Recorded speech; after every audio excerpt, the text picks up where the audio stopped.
ladies and gentlemen. For those of you who haven't actually seen what I'm putting up here, I feel like that's appropriate. Leave that up for the week there. Alright, so.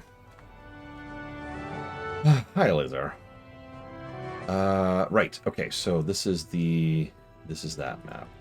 Okay, let me pull up a map of this really quick. Yeah, I'm kidding, Kira White Noise.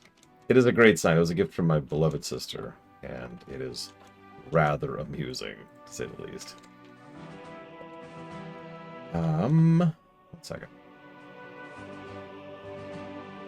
Okay, looks like there's one right there. How long have I had it? Oh, like 6-7 months. It's actually pretty recent, all things considered. Oh, we need to turn down the speed.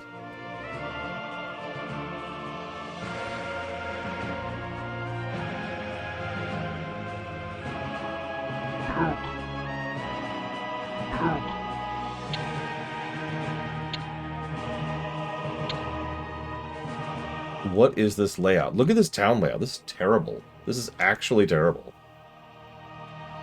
So as of right now, the answer to that is no. So Spartan, I'll just go ahead and say it. Spartan said something which is sufficiently worrisome to me that I'm worried that like YouTube might come after me for it. And so unless I gain the ability to edit that out, I'm not going to bother. Now you're probably thinking, well, how do you edit it out? It is possible to do so. I have not had a lot of spare time. I don't even have my closet set up yet, right?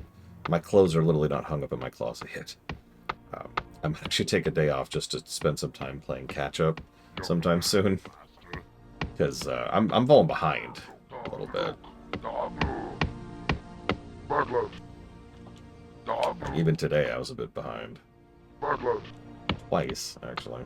Anyways, so yeah, that's why that hasn't been done yet.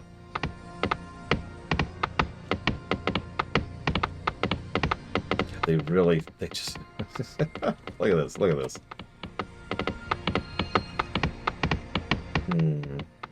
So we've got this, I'm pretty sure it's this, and then we're playing Vampire the Masquerade Bloodlines 2 soonish. No, I publicly warned Spartan. I'm like, look, that was not cool. Pull it back. So yeah, Vampire the Masquerade Bloodlines 2. Then we're going to go ahead and have that surprise Pocat stream with Europa Universalis 5, which is actually coming out Tuesday, I want to say. That's going to be kind of an impromptu thing. We're not reviewing it. We're just going to poke at it and see what we think of it. Just kind of a tryout stream, you know. Feel how the game feels at launch, kind of a vibe. It is a grand strategy game. It's arguably the grand strategy game, or rather, the most recent entry in the grand strategy game series. Would be a more accurate way to put that.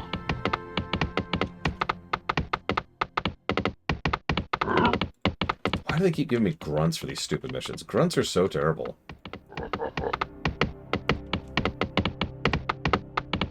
Let's speed up a little bit here.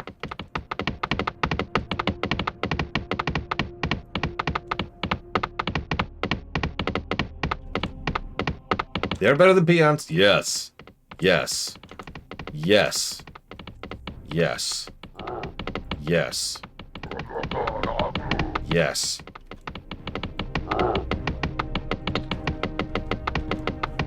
Yes. Sorry, I'll stop. Yes, my lord. Anyways, the reason I ask Maverick is Pax and I are starting to run into a little bit of a wall in what we can do two-man in Mythic Pluses. If you wanted to, like, if you're available, I don't know your play availability. If you would be available to maybe, like, poke at that or just participate or be dragged along or whatever, right? Because our goal is Mythic 40. We're currently at 29. And it's starting to get rough at 29.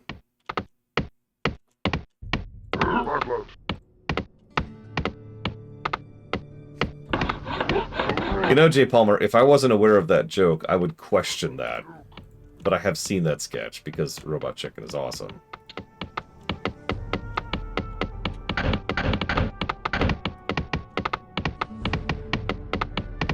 So I'm now the CEO of Blizzard and Activision, which is not a position that actually exists as of this moment in time. So the first thing I do is I do everything in my power to divest Blizzard from Activision and everything else. Just make Activision its own, make Blizzard its own thing again, please. Please, can we just make Blizzard its own company? If they're going to screw up and mess over their games, I'd want them to do it themselves, rather than do it because Microsoft got involved, or do it because Bobby Kotick decided he was going to be a dick about it, right? Let them make their own mistakes. It's not like Blizzard can't make mistakes on their own, right? Anyway, sorry. Let me get to the core of your question, Ellie. Sorry. So, we've divested Blizzard. It's over there. It's off to the side. Doing its own thing.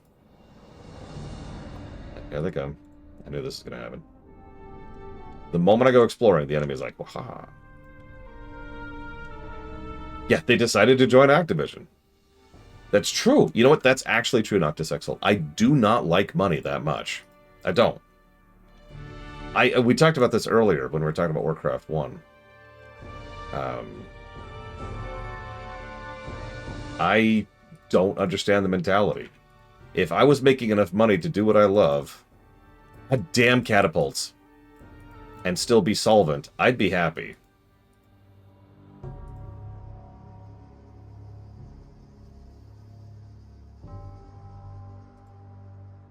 But anyways. So, I mean, if you could join... Well, you're on a different server group, aren't you, Carolina? That sucks. So, I'll ask the crowd this, too. You get to greenlight StarCraft 3 or Warcraft 4. Oh my god, another freaking catapult.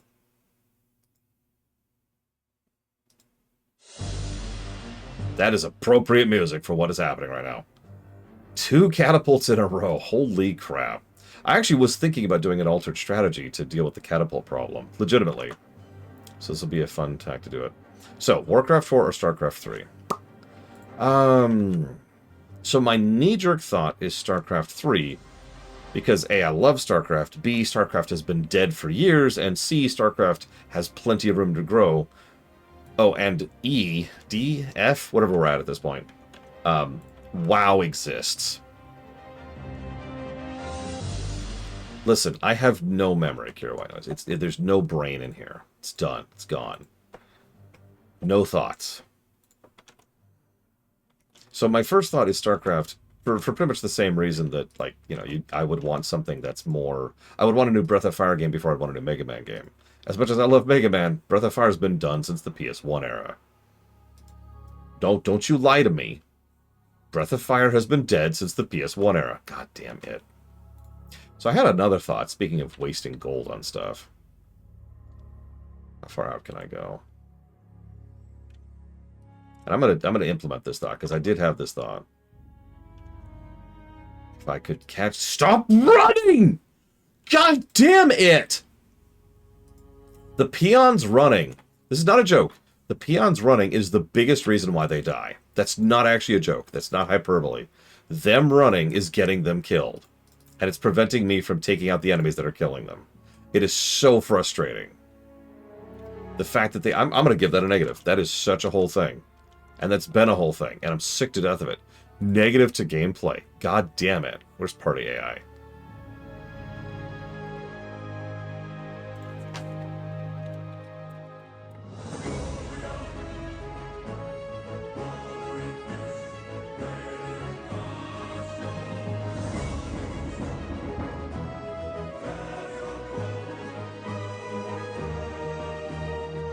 There's epic typing noises here.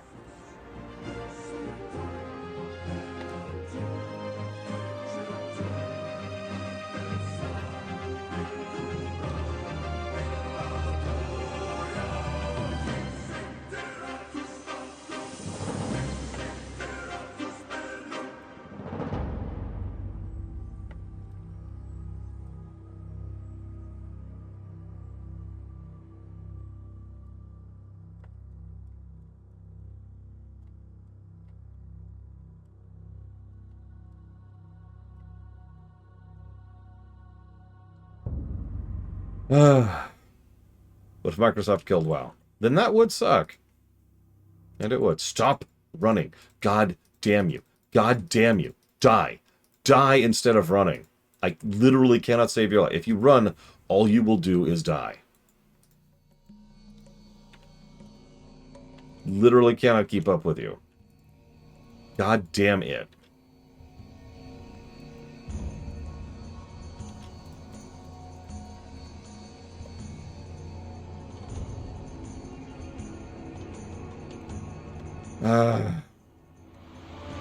Would it change my choice? No. Like, there's still the other 4 reasons. God damn it. Where did he come from? Freaking invisible mobs. There's the other 4 reasons that still exist to go with StarCraft instead.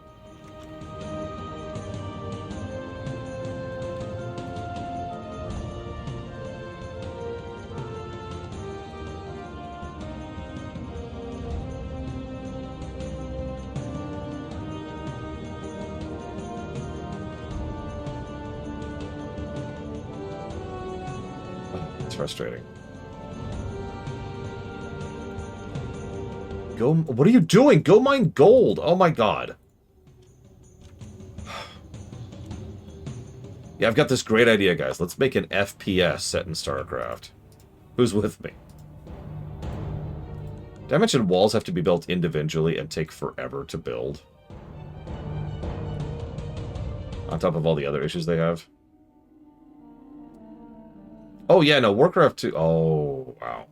Warcraft 2 was a massive fix for a lot of issues from Warcraft 1.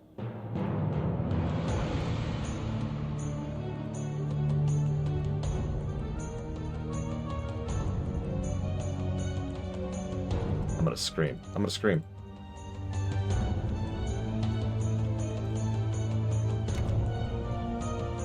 What if WoW needs to die to get StarCraft 3?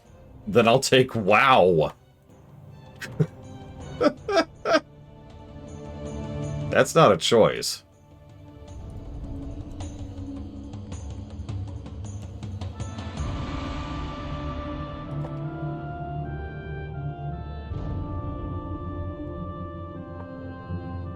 Oh wow, he had 1 health left there. Still has 1 health left. What if WoW was at Shadowlands level of bad?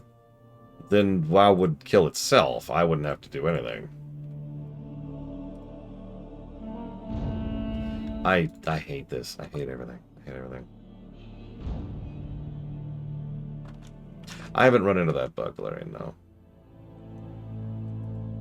Oh my god, there's more scorpions. Oh my god. Oh my god. Okay, let's just restart. Let's just restart. I could probably salvage this, but I'm falling behind.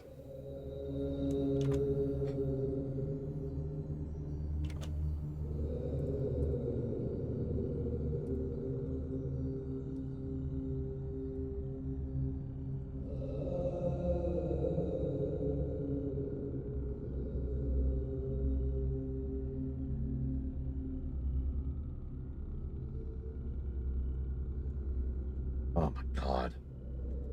What's the first StarCraft 3 story I do? Well, there's 3 obvious story threads still dangling. I can't remember, Nihilessa or whatever? The Brood Queen. Nova. And the UED. All of those are dangling story threads for future, stuff you could do. Which one I would pick? That's a little trickier.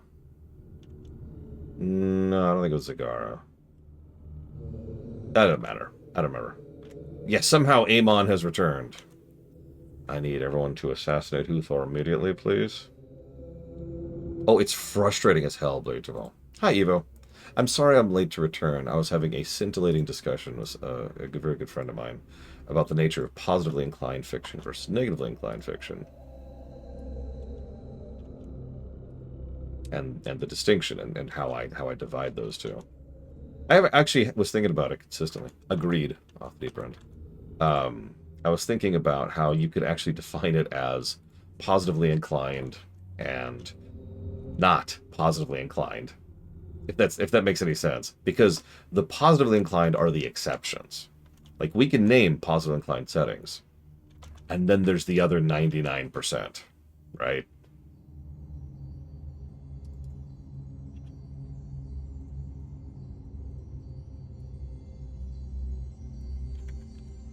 and that's the norm. Would I create a new enemy for the UED to fight? No, probably not. I feel like the UED's first opponent would probably be themselves. Like, that would be the first few missions, your tutorial missions, right? The UED consolidating. You cannot tell me they didn't have an internecine power struggle after the destruction of their expeditionary fleet. Like, you cannot tell me they didn't just collapse after that. So consolidating and whatever faction you happen to be a part of would be a huge thing for the first few missions, right? And again, tutorialiness. After that, that's tricky. Because the UED is way over there, right? And warp travel's pretty slow, relatively speaking, in StarCraft. So I'm not sure which direction I'd go within that. I would be very hesitant to add a true fourth faction to the mix, which a lot of RTS games do, especially with expansions or sequels, is they, you know, like... And then there's the Bulgargians, the Silence, if you're familiar with Grey Goo, for example. Everyone in chat, what's Grey Goo? Thank you.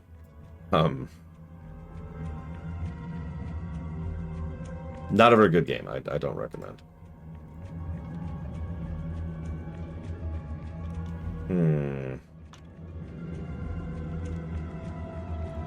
No, I wouldn't go that way with it, I don't think Mirror says. Not a bad idea, but... What's a Grogu? A merchandising opportunity. Grey Goo was an RTS, a very generic one. We actually streamed it.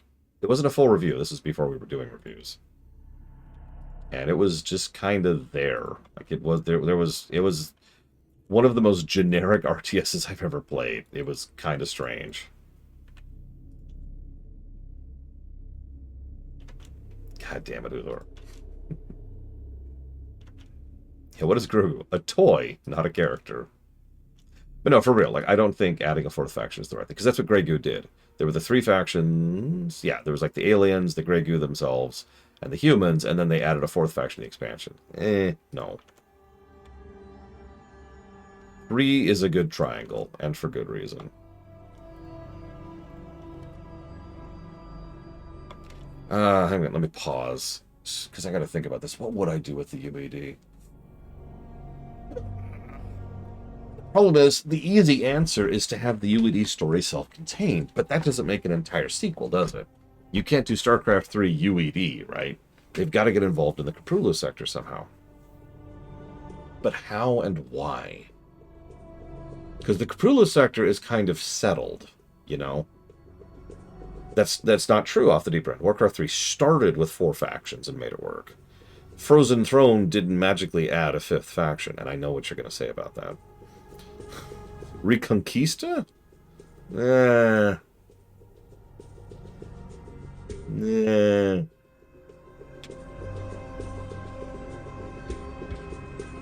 don't know. I have to think about that.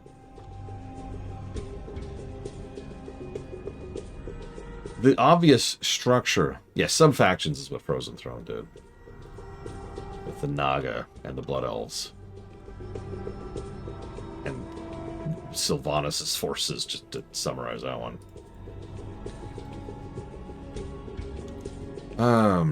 Yeah, maybe resources, because yeah, the Caprulu sector is actually, this is true, in lore. The Caprulu sector is weirdly dense with resources, like has way higher resource density than most areas do. Oh, there goes 3 of my defenders to a single attack from a catapult. 4 of my defenders. Jesus Christ, I hate catapults so much. I'm still getting my economy going. Oh, there was an invisible knight who is destroying my economy. See, the problem here, and I know this sounds pathetic, is using the UED as the bad guys is such an obvious choice that I almost don't want to make it. Like, the UED, like, you start off as the UED, right? And then you build up and you win, and then you play as the other factions for the next 2 campaigns to push back against the UED. That's the typical formula, and that would probably work even.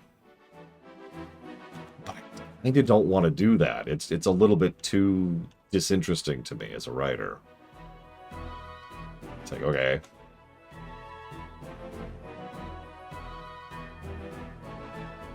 Also, to be nice about this as I can, how could the UED possibly... First of all, it's a straight repetition of Brood War. It's exactly what happened in Brood War, and it's just copy-paste. So that's not great. God damn it! I can't breathe in this stupid mission. And they beeline my peons. That's all they do, is they beeline my peons. That's all they care about, is killing my workers. My very expensive, hard-to-replace workers. Who then stop working because they're being shot, which is not an excuse to stop working. Get back to work.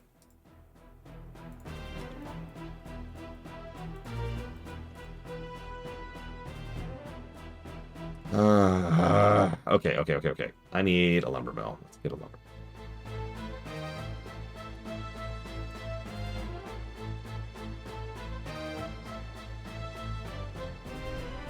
God damn it! I'm already getting swarmed again for the next wave, and there's another catapult.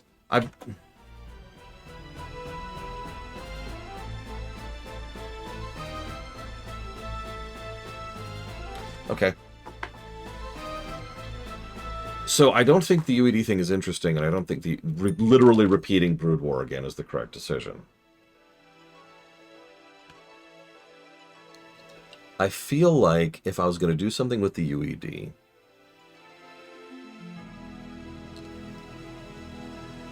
what I would do, this is a vague idea, a zoomed out idea.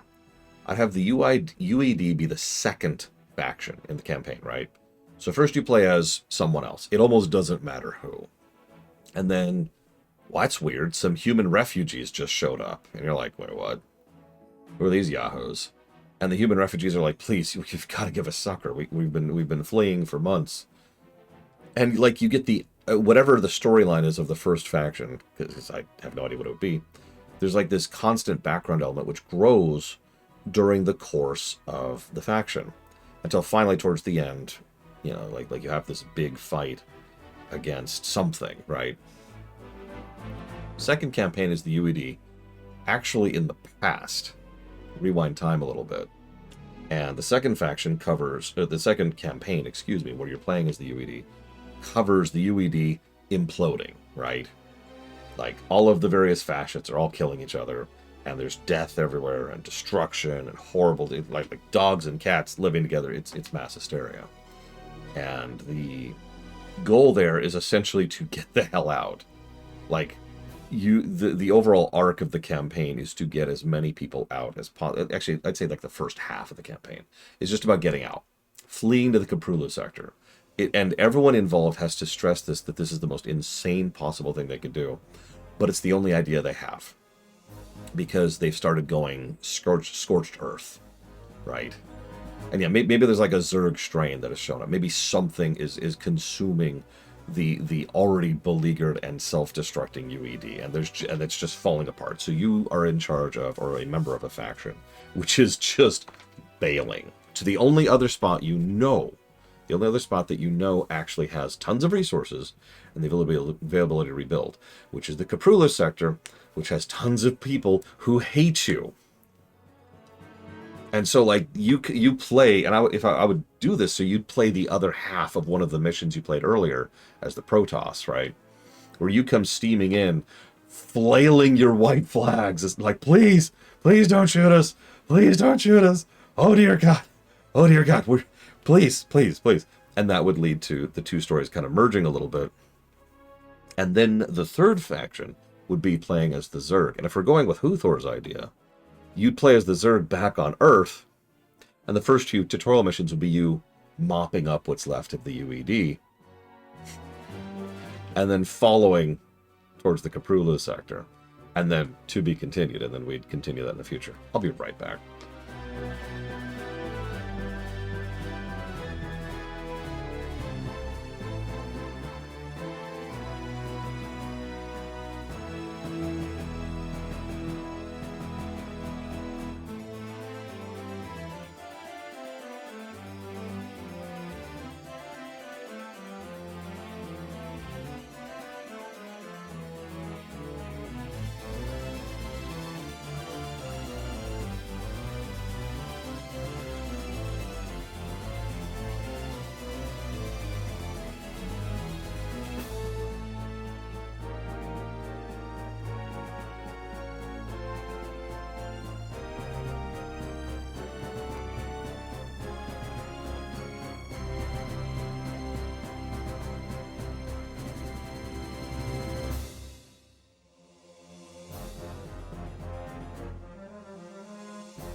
I mean, Warcraft 3 managed it, Lunarv.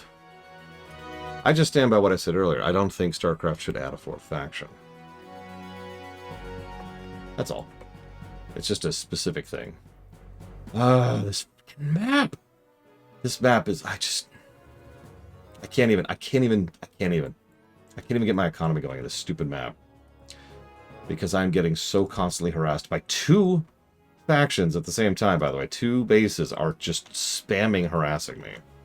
Sub-factions is fine. If you remember, StarCraft 2 already had sub-factions, practically speaking.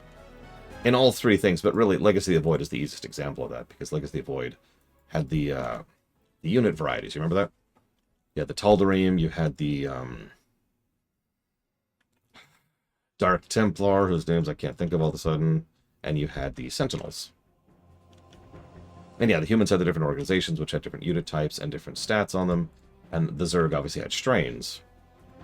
So, yeah, absolutely. Like, you could lean into sub-factions and stuff like that, and in fact, I think that's one of the better features of the game that we're talking about, StarCraft 2, is that they had more variety than just the 3 factions. I need more gold. I need more frickin' gold.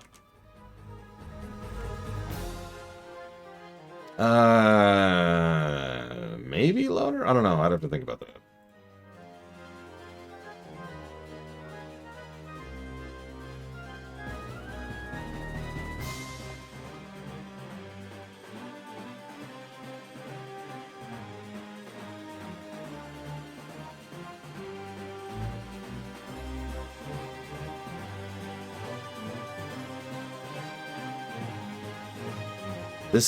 It's not a supposed to lose fight, it's just a bad map in a bad game.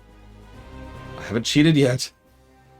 Not gonna cheat. I had an idea, but it's too resource intensive. I literally can't spare the resources to try my idea.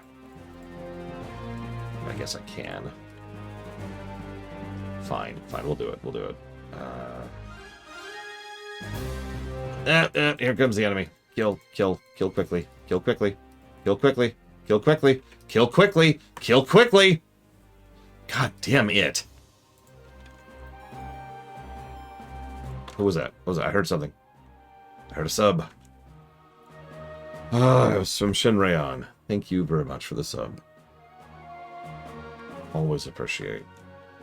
I will jot that down for whatever you want me to, which is up to 3 things of your choice. Either way, I appreciate you. Thank you. Despite the fact that I suck at everything. Oh my god. Okay. Go over there. I see that.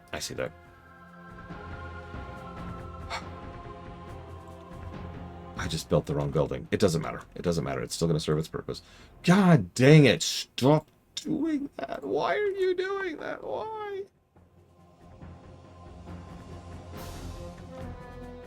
I mean, Windows 11 has been doing some pretty bad things, so that wouldn't surprise me. Oh, no, I'm going to have to cheat in Warcraft 2. There's no way I'm going to get away without cheating in Dark Portal. Like, that's not on the table, right? There's no way in hell. Do appreciate you.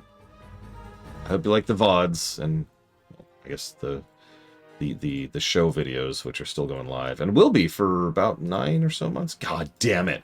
God damn it. I can't even build the wall. It takes too long. It takes too long to do everything, because everything takes so long in this game.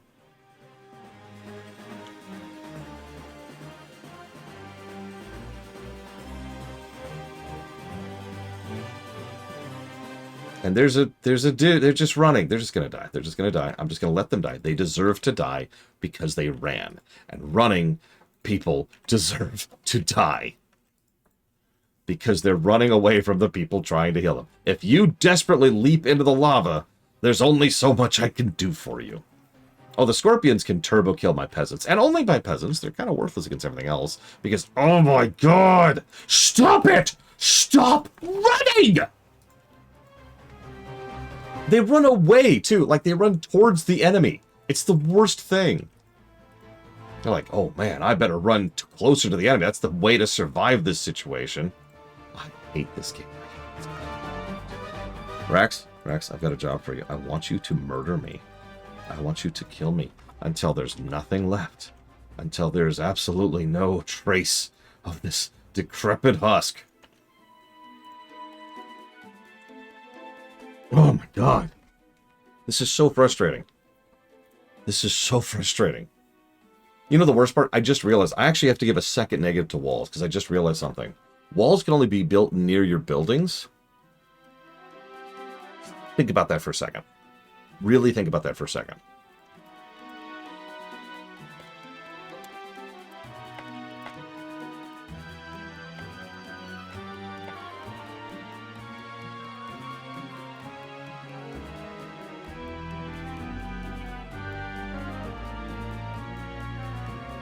In other words, to make this clear, to build a wall, to hem in, to add some protection to my troops, I would have to reach out. Looks like the lawnmower's left. I can probably open the window. So I would have to build my buildings in a wall to build a wall. I have to make a... God damn it. The only reason, like, it's not even acceptable. Because I still have to build the buildings. That is so stupid. That is so not, and I'll guarantee you that wasn't on purpose. That's not a design decision. And I can tell you that because this is just simple programming, right? Walls are built like any other buildings. So they're coded like any other building, right? So no effort was made to make walls different. So they just happen to, you know, be buildings that have to be built like everything else.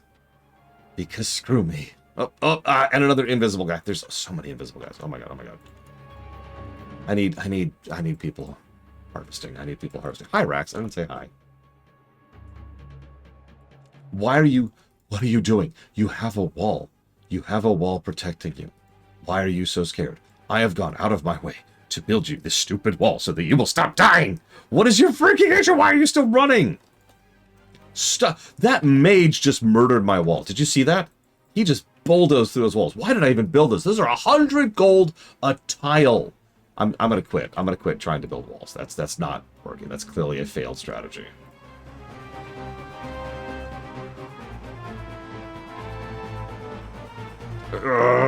Yes, actually, the function. Although obviously it's winter, but you know. Damn it! Catapult! Catapult! Catapult!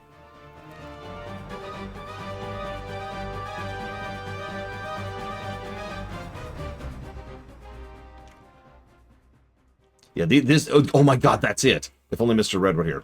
Every single one of these peons is freaking James Sunderling. That's exactly what this is. So farms are actually quite expensive. They cost 500 gold and 300 wood. That is not an insubstantial amount.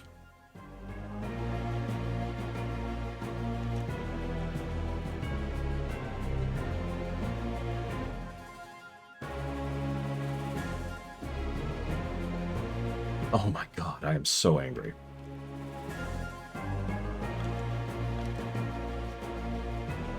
They're about to be wretched if they don't stop running from people trying to kill them. I know how strange that sentence sounds, but I really want you to think about how frustrating it is that they keep running from people who are trying to save their lives. I'm just going to start getting spearmen going. You'll notice that I've been doing that, and we've got 3 spearmen now, and that's just been kind of holding the line. So I can't even build all the way out. That's the limit right there. That's as far out as I can build. That wouldn't surprise me, because as I've... Oh, I hate everything! As I've put on it before, there's no counter, by the way. There's no counter to invisibility. The enemy is just invisible. Live with it. So the enemy can and will invisible a unit, throw it into your line over here, and then just be like, hi, and then uninvis, and start murdering your back line. And that's, I know that's good strategy, but again, there's no counter. It's just something we live with. It's just our life now. And now I have no economy again. And that's the problem. I keep having to waste so much of my economy rebuilding peons.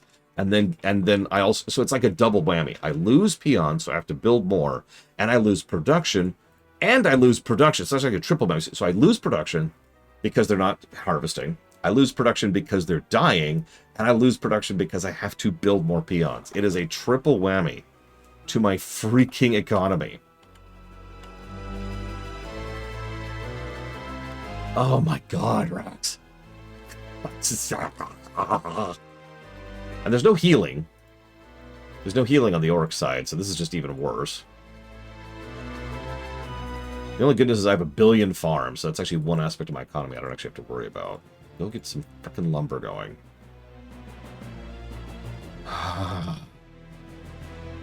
Yeah, I got him. Thanks. I'm sorry, I can only see red right now. This is where Bloodlust the spell actually comes from. It's from people who played Warcraft 1.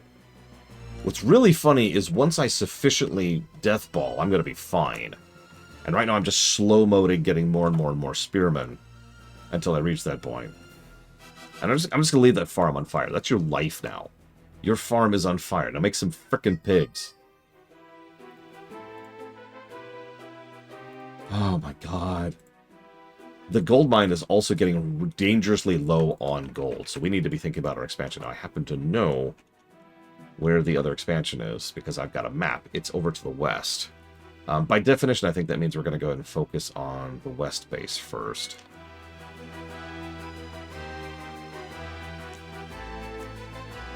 Let's go ahead and save. Yeah, that's actually a good idea, since we are successfully hovering above water right now.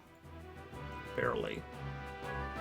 I've also been blowing a lot of gold on upgrades, but honestly, that's going to pay dividends long term. I think that's worthwhile. I need my units to be better than theirs on a pound-for-pound basis. Let's get one more.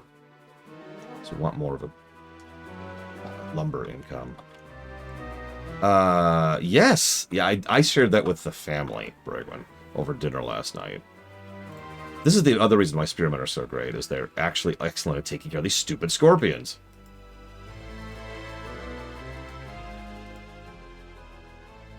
Whoop, whoop, whoop. What is it? What is it? I saw it. I saw it for a second. Go get more lumber.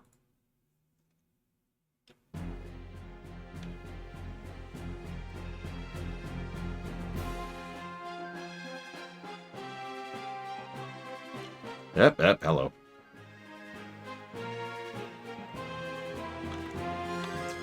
Yeah, there's got to be an invisible any moment now.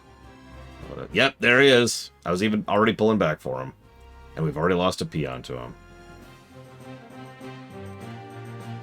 Oh my god. Thank god I've got some awesome music to tolerate this with right now, because I would be just... Ugh.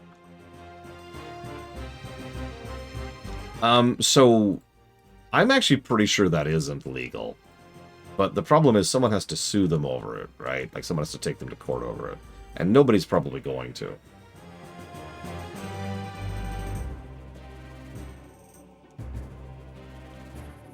Also, fresh reminder that landlords can go directly to hell. Just... wow. Jackasses. What's that? 1,500? That's still probably going to be worth it. Let's start sallying out a little bit. This is actually really dangerous. If I activate a pod, this could be bad. I can't really deal with a pod and an attack at the same time. But I need this second gold mine. Our first gold mine is about to collapse. So we're going to inch. I know there's a bridge over here, and I know there's troops on it. Oh, hello. Let's deal with those guys really quick. There we go. Bridge. Troops. Okay. Let's back off. Because we're already under attack. Of course we are. How many peons do you think this guy's going to attack before I can reach him?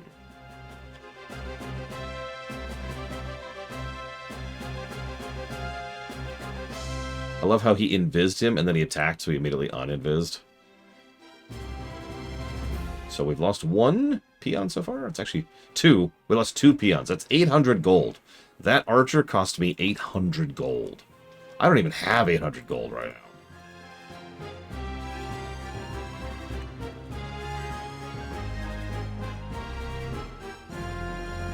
That's true in real life as well. Oh my god, you asshole! You asshole! You asshole!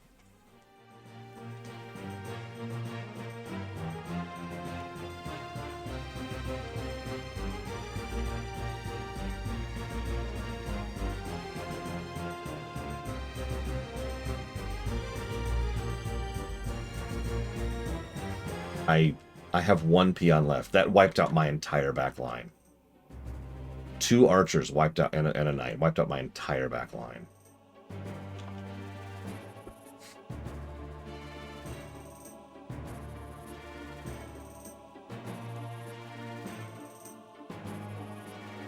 Hold on.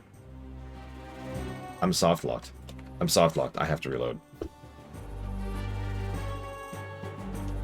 So in case you were missing that, I had 323 gold total possible and no ability to produce additional peons. Like, I technically could have made that work, but that was such a back foot thing. That was not worth even trying to salvage. So we're just going to reload that. So let's get these upgrades going again.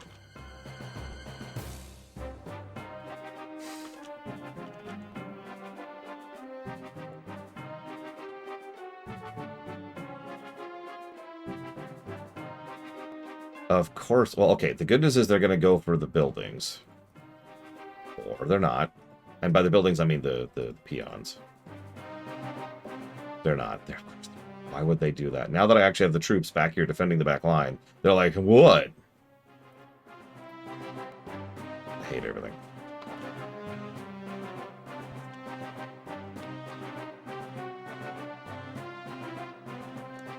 The menu cursor, the cursor's invisible. That's why you can't see it so much. Although I do have a lot of hotkeys for games like this, which you couldn't do in the original. It's one of the reasons this version plays so much better. Is because you can hotkey a lot of stuff. Yep, no, I knew that was coming. I knew. Did you see it? I even started going back to the left, and I was like, wait, no, I need to go to the right. Because there's gonna be some invisible assholes. And I was right, and I just lost another 1,200 gold. Yeah, the peons, by the way, once they're attacked, stop all orders, which includes the gather order. Oh my god, this is making me livid. And like, there's no... Like, I can't outlast the enemy, right? They're going to outlast me.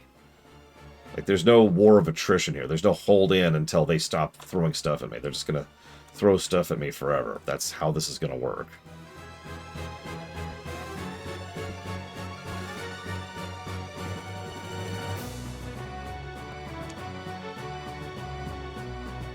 It might be, Jay Palmer. This is driving me bonkers. I am so resource dry. And I'm just shoved into the corner, and I'm just barely holding on. I can't even think about pushing back yet. And I don't even have enough forces to split up. Like, I can't have a defensive force and an attacking force right now. Which I need. Because I need to be sallying out and doing some damage to them.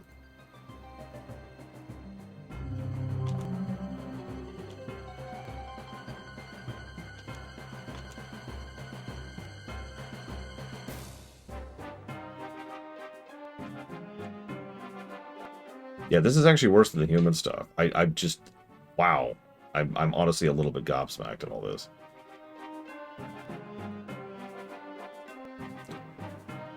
Just trying to get those peons to pay for themselves over there.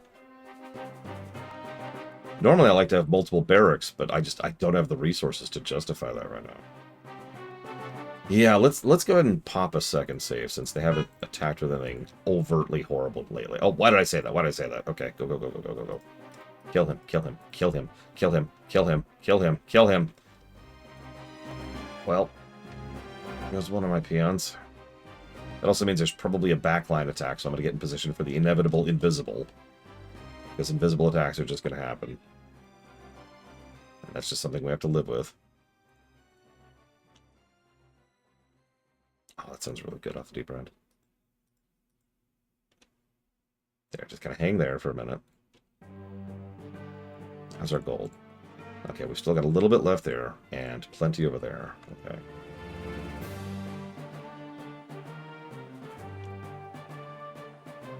Let's make that not be on fire for a second.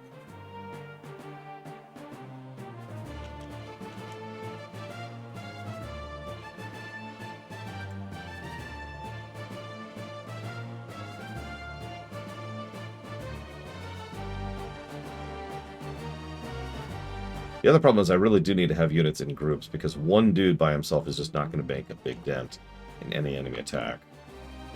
Like that! Oh, Jesus. Almost lost a guy there. So we actually... Oh, yeah, speaking of, there's the other one. Dang it. Invisible Knights. Swear to God.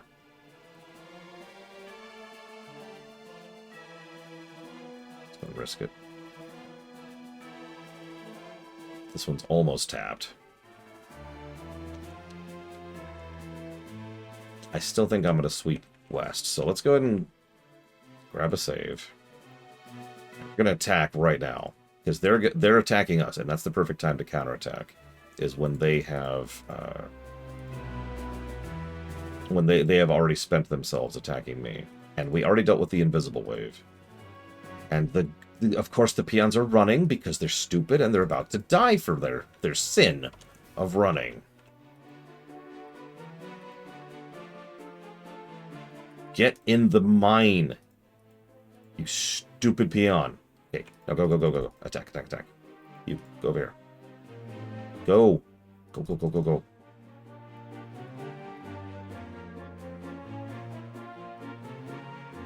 Okay, deal with them.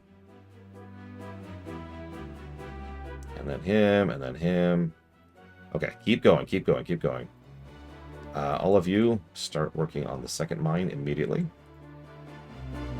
You start working on that. Go.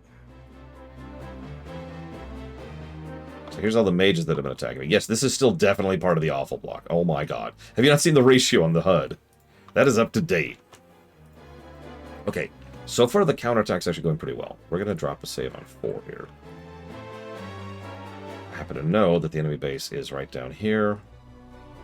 If we can knock out enough of their production, this will be a worthwhile attack. But we need to start building defenders for the counterattack that's about to hit us from the other base, because we're still facing 2 bases, remember. The good news is these bases don't have tons of defenders. Oh god, why did I say that? Back off. You come forward. Attack.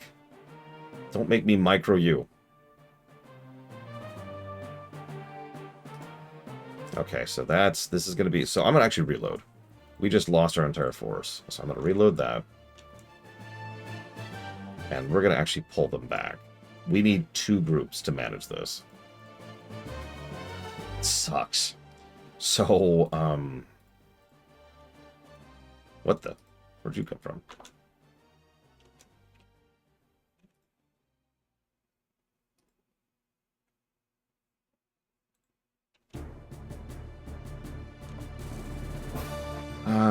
So we've got a little bit of lumber coming in from over there, and a little bit from over there we could still grab.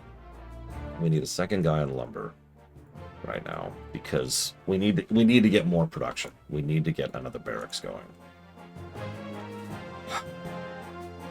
How's our defenses? Not great, and we don't have great gold production either.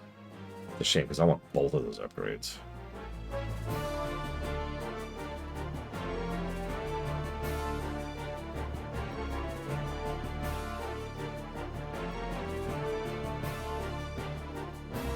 $500? That's going to be a thing in just a sec. Come on, bring back the wood, please. Bring back the wood, please. Thank you. Okay. Let's get a second barracks going.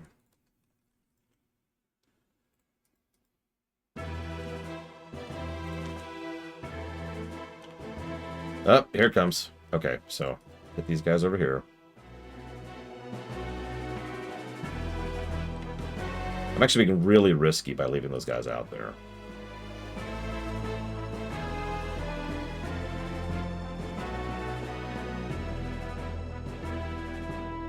Like, this is really dangerous what I'm doing.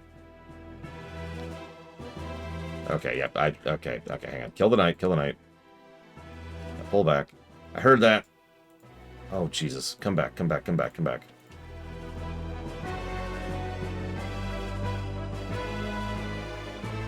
Hang on 1 second, Scott Gibar and Lucas Slaughter.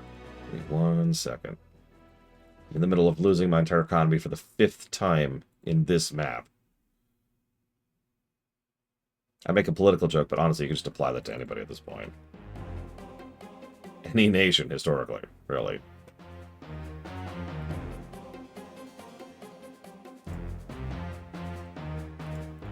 Let's try to get that over. Okay, go take him out. Draenor is free! Sorry. Okay, they have 4 of these frickin' mages down here. Let's go kill them. And as Nero's points out, we might get a little bit more advanced warning. Oh, we didn't kill him. That healing. Okay, let's just get a little bit of visibility, because there's no fog of war. Oh, there's no sustain. Oh, shoot. Okay. You know, I'm going to live with that. It's going to cost us, but it's okay. It's okay. Everything's fine. Okay, come back. Pull back. Get me another P I'm doing. Gotta focus on PNs right now. Okay, so we can see both bridges. We've taken out a bunch of their forces. We know exactly where their troops are. And we're going to pause. Thank you, Scott Gabar, for the sub. Give me a moment. Yeah. Donate that. Scott Gabar, do you mind answering a question, by the way? If you're still there. It's just something I've been polling people about lately. No, they, yes, they can, Jay Palmer. And specifically, why is because so you don't get soft locked. Because in Warcraft 1, you could basically get soft locked. Like, it's easy to completely shut down a base because peons lack the ability to attack back. Plus 5.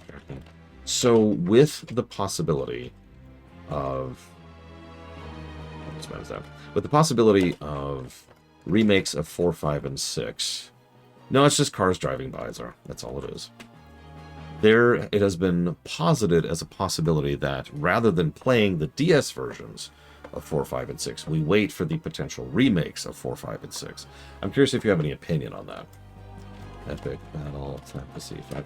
For example, the Dragon Quest 7 stream we're going to do is we're just going to stream the remake. That's coming out in like February or something like that. So relatively soon. Yeah, exactly, Valerian. Like, they've openly admitted that 7 is a test bed, right? For them remaking the other ones other than 1 through 3. And 1 through 3 are out now. So, Majesty Gold, Sin and Punishment, Epic Battle Fantasy 5. Thank you very much, Lucas Lauder. So what I was thinking, if I could talk out the full logic here, the idea to my mind is that Dragon Quest 1, which we've already reviewed actually, and Dragon Quest 1R are sufficiently different to warrant covering both. But there's a non-zero chance that Dragon Quest 4 DS and a theoretical Dragon Quest 4R will not, right? Like, to use the specific example, Dragon Quest 7R and Dragon Quest 7 on the 3DS are probably not sufficiently distinct to warrant covering both. That's why we're just covering 7R, and it has supplanted the 3DS version. Make sense? That's my thinking. This is presumptive, admittedly, and like I said, I want other people's opinions because that's who I am. Oh man, that wonderful AI. I even know what you're talking about because I've played those games and I love those games to death, but that AI. Okay.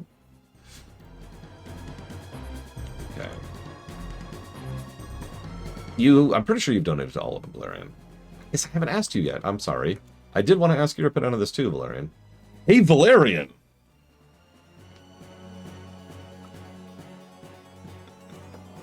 Got a question for you. I see that. I see that. Looks like they've stopped invising some of their guys, which is actually good. Okay, so we've got one full squad going again. We need more than one squad to knock over a town. We know this.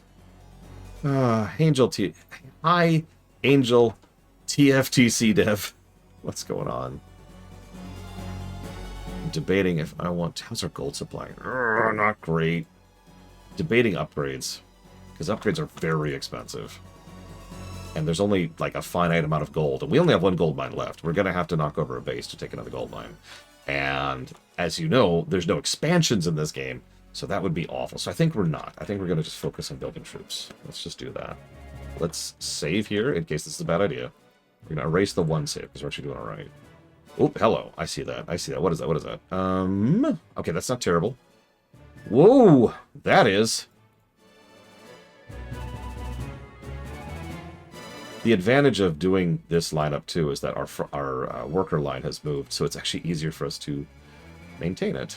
Go figure. What the? What? I did just save. Oh my god, is the game crashing? I do remember Angelus. Angelus? The game's frozen. Yeah, the game looks like it's crashing.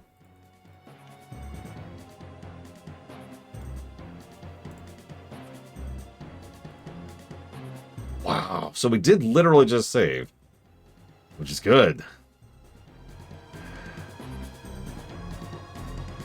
The Steam remaster. Facts, yeah. It's the only one I own. I almost hit play on WoW instead of Warcraft 1. The game's like, please stop playing me. Please, I'm begging you. Why are you still playing this game? Why? Whoop, whoop. Turn the speed up. So there's the knight we just killed. Okay. So we did lose a peon there. I can't afford it. I can't afford to replace peons. That's such a terrible thought. I can't afford to replace peons, but that's kind of where I'm at right now. Where is this guy going? What is he doing? What are you doing? What do, sir? Yeah, the crash cost me a peon. That's not even a joke. That's actually a thing that really happened. Speaking of. Catapult! Catapult! Catapult! Run. Run, run, run, run, run, run, run! Get up there! Get up there! Oh no.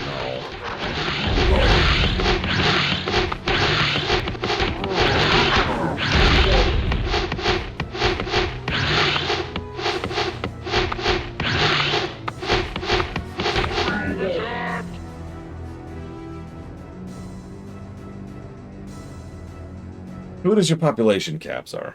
I can only have 33 units active right now. Okay. See, there's actually another strategy I wanted to use here, but it's so resource intensive that I haven't been able to implement it because I've been so resource dry this entire map. Okay, knowing that catapult's coming, we got to go and get involved here. We've got to do this. We've got to do this. Damn it, Blade Jabal. Why would you do this to me? Why? I did. I saved the peon. I saved the peon.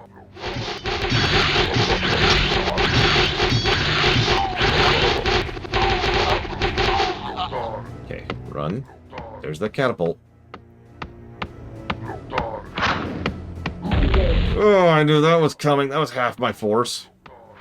That's the other half.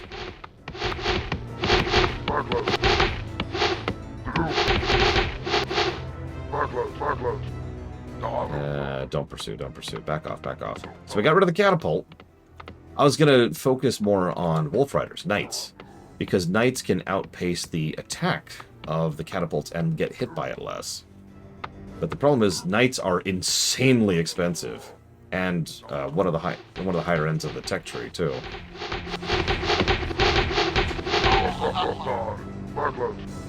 So that's not viable, really. Oh my god. Okay.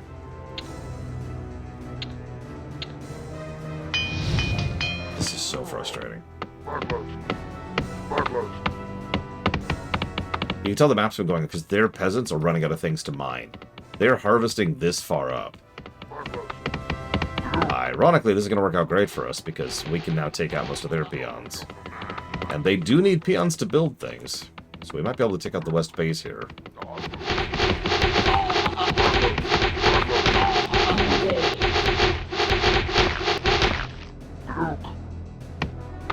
Up.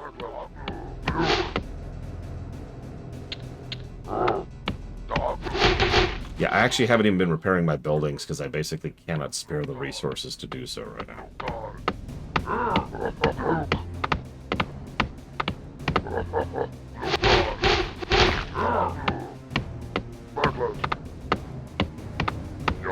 Someone's car alarm is going off.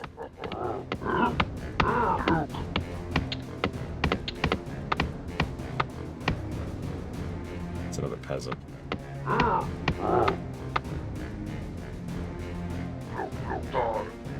What is that? What is that? Okay, that's footmen and peasants. So I'm going to try and deal with the peasants. I'm going... I have received... What is this? I will do that later. Toothpaste. Because I just started stream, and so I freshly brushed. Okay, so we've got a bunch of... Let's just see if we can... Oh my god! There's another catapult. Oh my god, there's another catapult. There's another catapult. There's another catapult.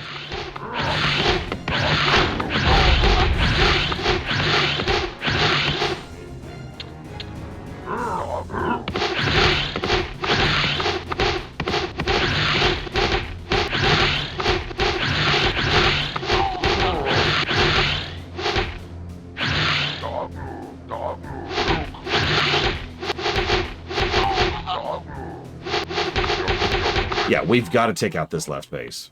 I kind of already knew that, but this is getting silly. The good news is they keep throwing peasants up here. If they have an economy, we're draining the hell out of them right now. If they don't, then this is all for nothing.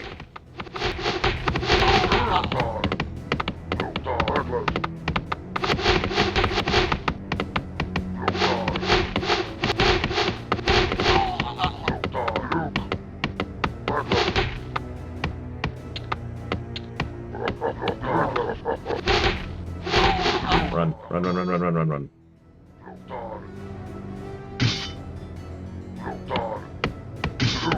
Yeah, catapults do bonkers damage and hit in an AoE. There's not much to be said about that. Friendly fire, too, as you saw earlier. I'm not 100% sure at this point, if the computer follows economy rules. I know they don't in Age of Empires 1. We talked about that during Age of Empires 1. But I don't know if they do in Warcraft 1. I'm not that familiar with this game. Okay, that's not terrible. We'll just sit on that for a second. The good news is we're getting a little bit of a war chest. I'm going to go ahead and grab a spear upgrade. It's very expensive, but I think it's actually worthwhile, given how hard it is to get these spearmen out. I think that's worth the investment. We've got 10,000 gold left to play with. Once that's out, we're done. Yeah, let's save, since we've managed to do this. What the hell? Everyone just has a giant engine around here. I think that's all it is. Like, all the cars around here are so loud. If I can get... I'm going to be greedy and go for 2 more. I want a full squad of 12.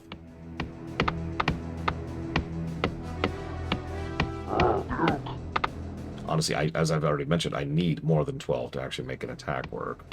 I might try. There's no might. I am going to try with 12. Let's see what happens. Your command. Especially with the upgrades. Speaking of, really expensive. Alright, so we're going to save before we do any kind of an attack. Let's just save right here, right over 1. Let's see what happens. I noticed the south base has just been stalling and doing nothing. I don't even know what's going on with that.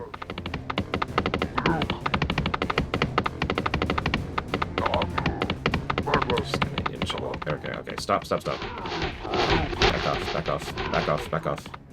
Okay, good. Move forward as a unit.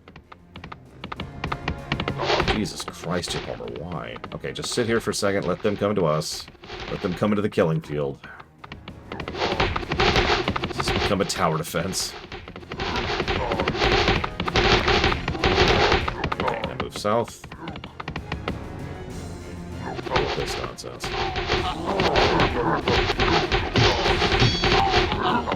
Okay, that's their knight.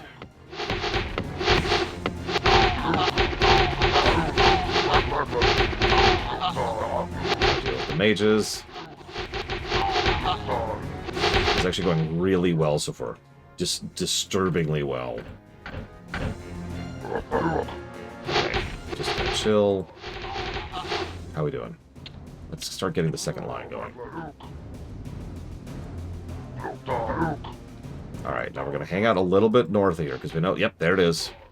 I actually didn't want to provoke that yet, because I wanted to form a line first. Get down here. God, I hate the AI so much. So we're just going to take this out and hope we can bait one of them out. Nope, but that's okay. Move into the base, then stop moving. God damn it.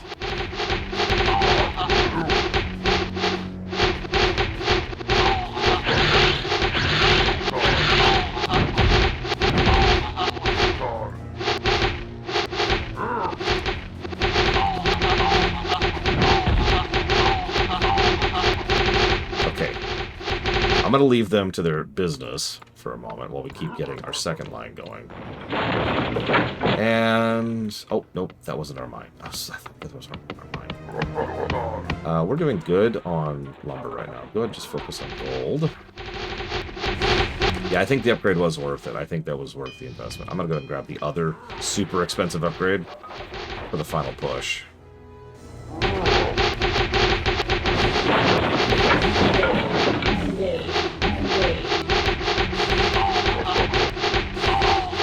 Yeah, I think the west base is cooked. I think we're good here.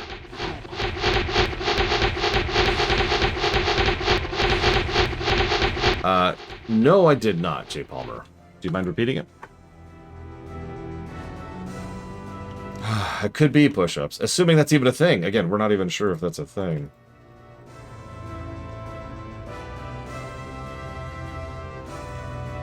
It's all presumptive at this point. Wait, where's that guy going? Oh, he's going to mine, like... what is he doing? He's dying is what he's doing. Oh, hello. They're really just dragging this out, aren't they? Look at this. How pre-prepared were the Orcs for a long drawn-out conflict with the Game of the Dark World? Not at all. In fact, one of the reasons it took them actually 5 years to mobilize and start heading north was because they were thoroughly and completely unprepared for anything. Okay, that is pretty much the south base done at this point. Let's go ahead and wrap this up. They no longer have the ability to make peasants. Like, they didn't even have the basics of shipbuilding. In lore, one of the ways they learned how to make ships was from the trolls.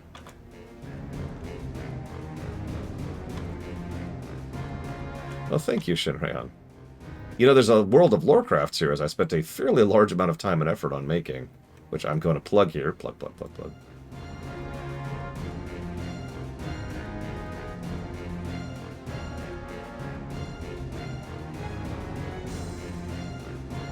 Okay, yeah, take out their barracks. That's their last production building. I think the South Base is either given up or ran dry or something, because South Base has been doing nothing for a while now. I mentioned I couldn't outlast them, but apparently I did. Oh, Draenor totally had ships. But it was very much a kind of a Roman thing, where they were just like, okay.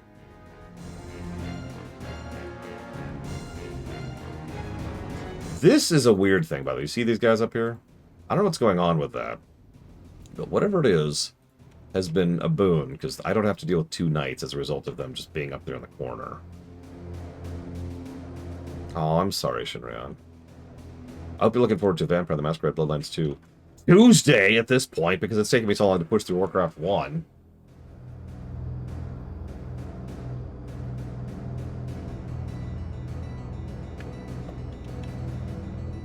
For the first time in a while, I actually have a bit of a war chest. This is just... yeah, I think their pathfinding is completely borked. I don't know what they're aiming for, but it's not whatever's up there. So here's the funny thing. There's 2 enemy bases, right? So because... remember how I mentioned there's only 2 factions in Warcraft 1? Well, both bases are just being run by the same computer. Yeah, no kidding, Xavier.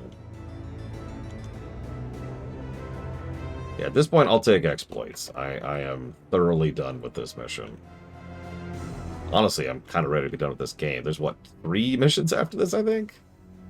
That I'm not sure about. If they share food, that's even better. Because it means the forces that they can field, excuse me, are actually pretty limited. No, Mook. The cheat flag is not on. Okay, that is the west base wiped. Let's go ahead and play cleanup a little bit. Okay.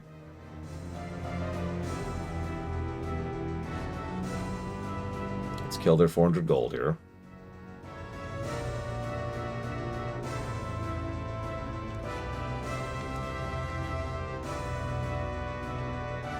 Okay, so I do have a second squad, a full squad of 12. And yeah, I think you're right. I think both bases might have just run dry. Whoa, what is that? Oh, okay, that's, yeah. That's fine. I'll accept that. I allow that. We are almost out of gold, so our next few purchases are going to be our last. So what are they doing? They're going in the corner. Sure. I refuse to save. I'm gonna taunt the game. Bring it on, game.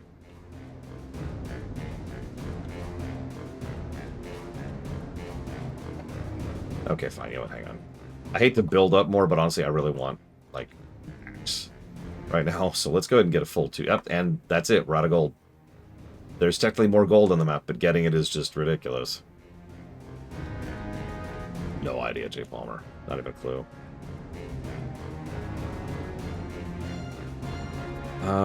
You know what? Let's plan for failure, because that's what a good engineer does. And a good general, I suppose. Let's go ahead and deal with this, right? So we can clear out this, so we gain access to that. And at least it'll be slow and it'll be a trickle, but it will at least be a gold income.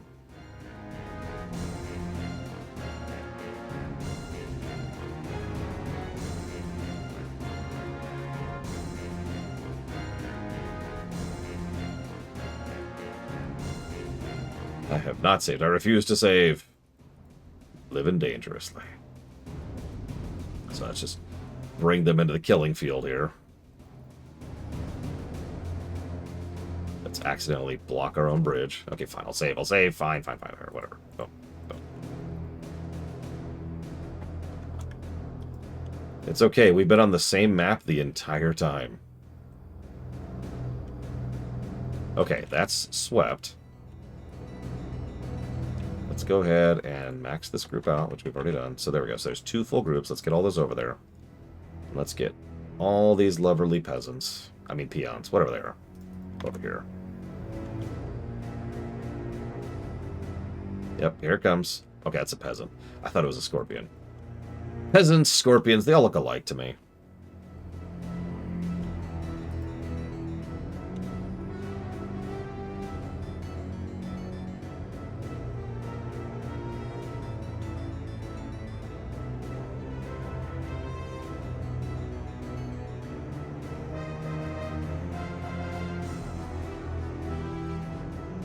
Just start making gold happen.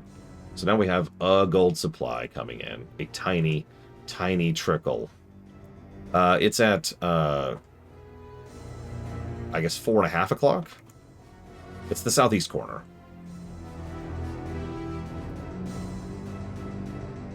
I love how cautious I'm being with a full 2-squad army. You can't even field an army this big, realistically, in the original game.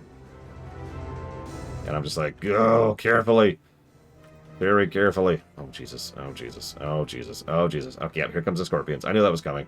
It's okay. We have a lot of dudes right here. That is a lot of mages. Relieve them of their lives, please. Yeah, fun fact. The mass deaths of all of the clerics in the First War, because the clerics died en masse during the First War, was the direct inspiration for the creation of the Paladin Order.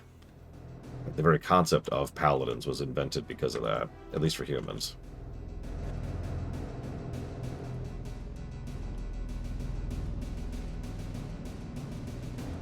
And yes, that means... Oh, no. Oh, no! Oh, no! Okay. This just became a race. I have to destroy their base before they destroy mine. That's just where we're at now. Go! I cannot possibly get up there in time. There's not even a point in trying. The good news is we have a lot of machine guns here.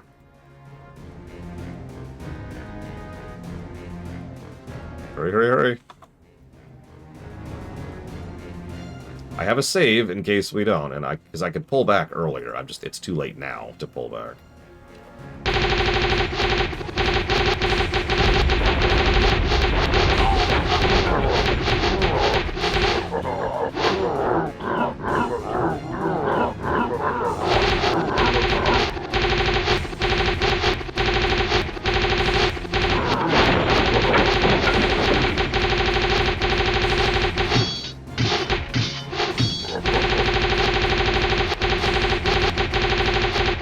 This is just my machine gunning strategy here.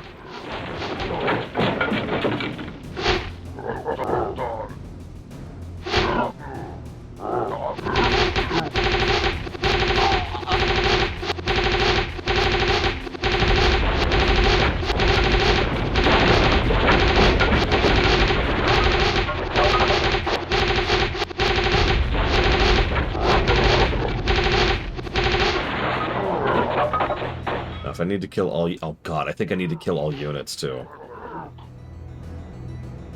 Well. We won. It'll take a minute for us to get there, but we will, in fact, win.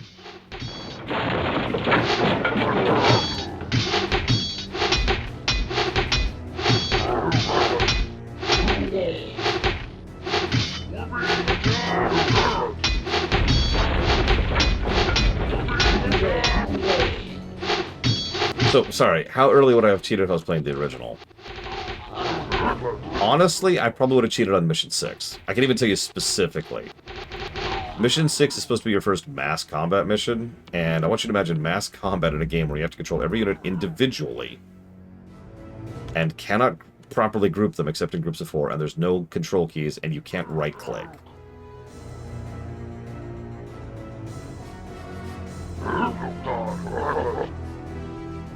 Like, some of the early missions you can manage because you really only have a small force. Imagine controlling this by having to do this. And then hitting move, and then here, and then selecting the next 4. And then move, and then the next 4. And every time you want to give orders, select, select, select, select, move, select, select, select, select, move, and having to do that. Hi, Canucks go. I will put that towards... Princess Peach Showtime, Domansky, the Jack Block, and thank you for being part of the show. I hope that last peasant is it. I'm actually going to wait for him.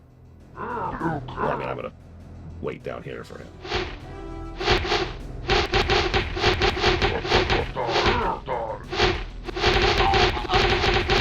Yeah, this is the problem with kill halls in a nutshell right here. I'm pretty sure that was it.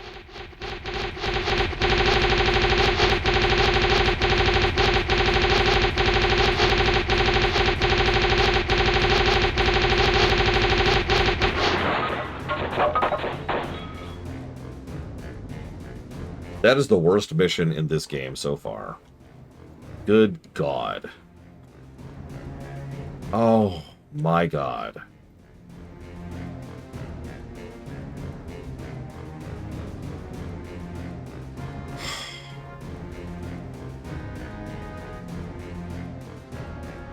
And that was only mission 9.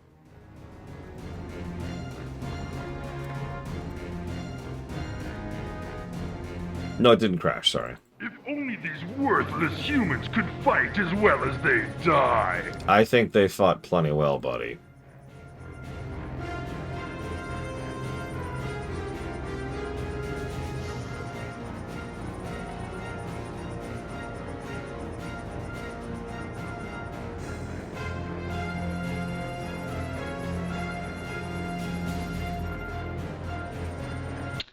You have tasted victory, and the craving for more is upon you. It is clear that one decisive blow to the humans will make the total and complete domination of this race a simple matter. Your spies have gathered intelligence that points to an encampment near the center of the human lands, where their knights and soldiers are sent to train. Although they will not be expecting an attack, they should prove a good fight. The destruction of this site would greatly weaken their forces and etch your position as war chief in stone. None shall survive. I mean, sure. Well, why not? So hang on, before we move forward, let's look at the map of what we're about to do. Let's see how bad this is. Okay, so we're there. Oh, right, because we have to mirror every stupid mission. So this is the take out an enemy base without your own base mission. You remember. The one I had to do a exploitee strategy in order to manage. Good news is it's only one base.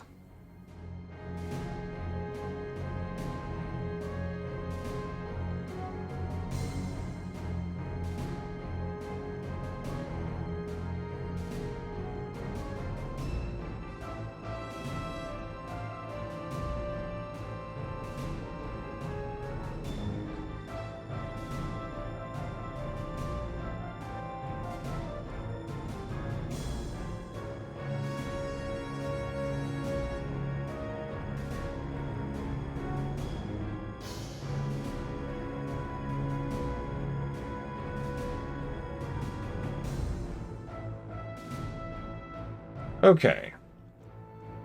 Let's do this.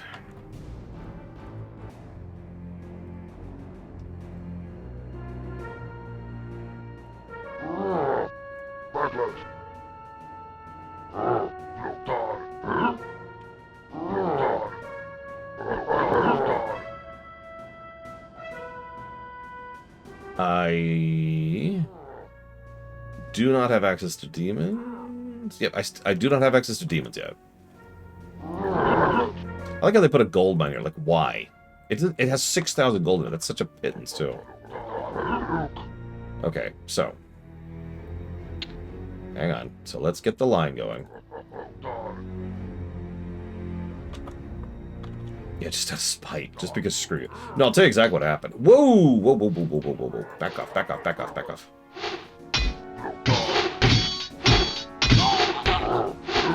I'll tell you exactly what happened. They just designed this to be another skirmish map, and then tacked on the mission on top of it. This mine is also horrifically badly placed. Like, this is actually going to make this my usual strategy here a little bit more frustrating than the norm. Oh, you asshole! Oh my god. Oh my god. Stop! Stop!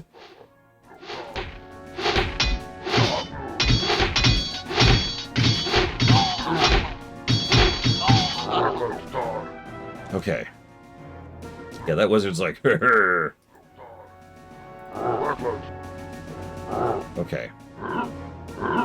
Back off. Go over here. I need you right here. I need you right here. I need you to be on the one group. And I need you over here. I need all these guys forward. So get up here, get up here. There really is only one strategy for a map like this, and that's why we're doing this.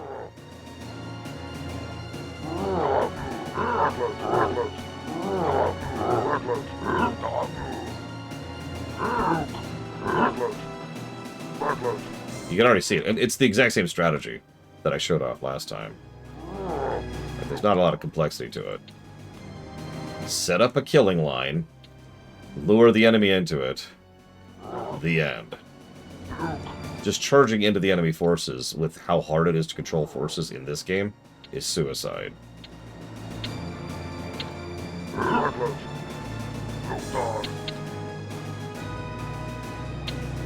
Like, in StarCraft 2, I can maybe, you know, micro my units well enough to actually make something like that happen. But in this game...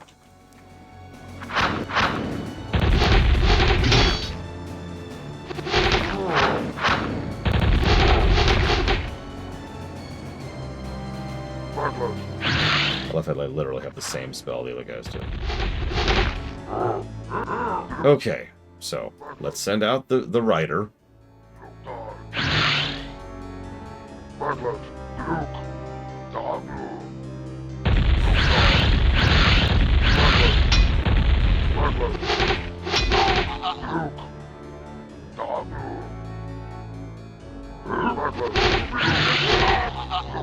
There's an invisible knight right here. Do you see that?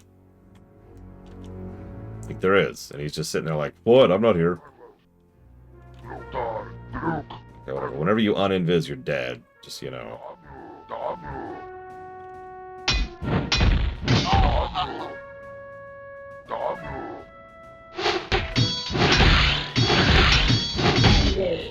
Oh, that sucked. The last time this strategy worked especially well because I had access to healing, something I do not have this time. You know, I don't actually have an answer to that. For the healing thing. Or the invisibility thing, excuse me.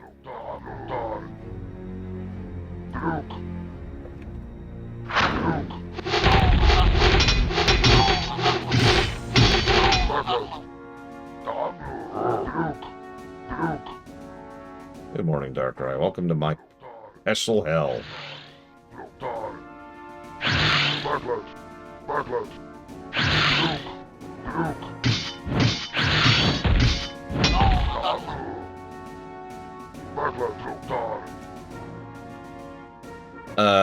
These orcs would actually be specifically under Blackhand's command. Nope, I'm wrong. Doomhammer's command, excuse me. As of this point in time, Blackhand has been usurped. Gul'dan is in a coma.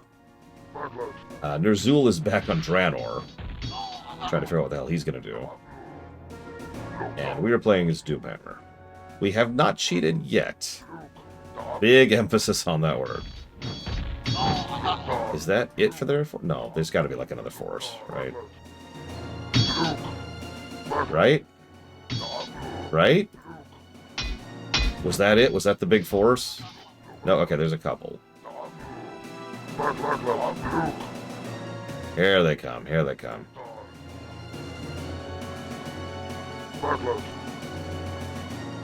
Yeah, for all intents and purposes, Doomhammer is currently the war chief, and he will solidify that position soon.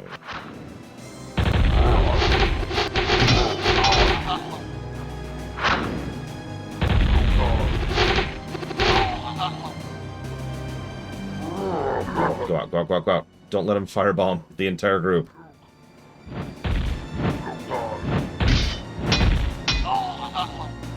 Oh, geez, catapult.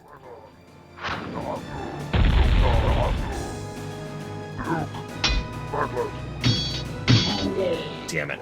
That sucks. Okay.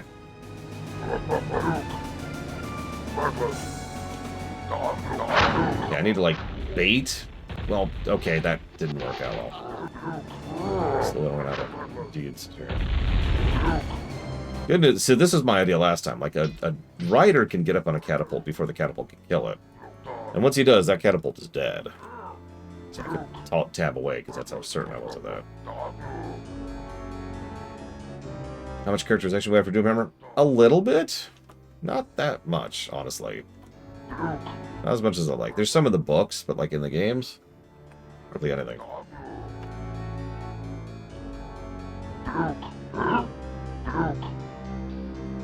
We might be good to advance.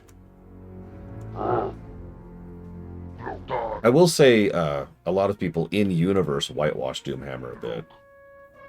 Probably because he was one of the more decent of the demonic horde. But to be clear, it's kind of like Varrock, right? Yeah, he was more decent, but he was still the war chief of the demonic horde, you know?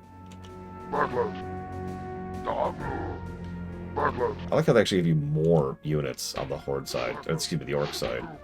Oh, because they knew you'd need it since you don't have heals.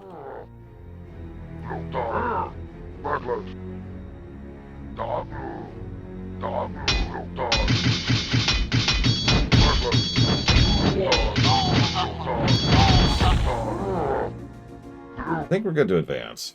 I think that might be it. Yeah, Doomhammer was better than Blackhand, and that is a low freaking bar, but it's true.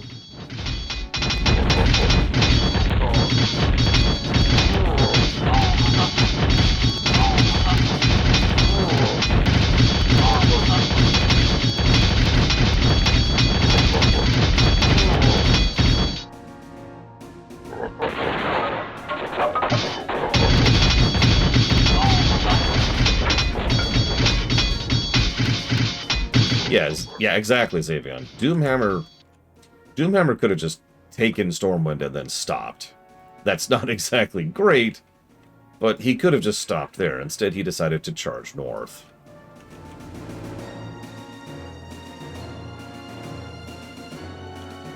That's true. Doomhammer was pretty anti-Gul'dan. See, like, Doomhammer's kind of interesting because he very is a mixed figure, right? He is not a good guy, and he is not a bad guy. At least, well, okay, he is a bad guy. But he's not as cut and paste as a lot of those characters tend to be. In any fiction, never mind Warcraft. So, we actually managed this one way easier than the last one. As usual, the no-build missions are the best missions in Warcraft 1. That's been true the whole game. Unfortunately, that was the last no-build mission, pretty sure. Let me poke ahead, because we've swept here. We're done. So the next mission is Goldshire and Moonbrook, so another dual mission, and the last one is Stormwind Keep. Let me look at the map. Oh, goody! It's another 2 enemy forces missions. Oh my god, the gold placement. Oh my god, the gold placement.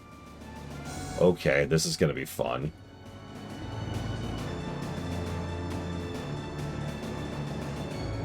I could see that. Who opened the Dark Portal? So... That's actually more debatable of an answer than you'd think, push-ups.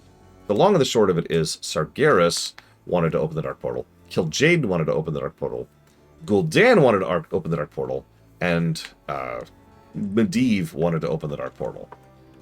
And so all of them did. If only these worthless humans could fight as well as they die. Goldshire and Moonbrook is the name of the map.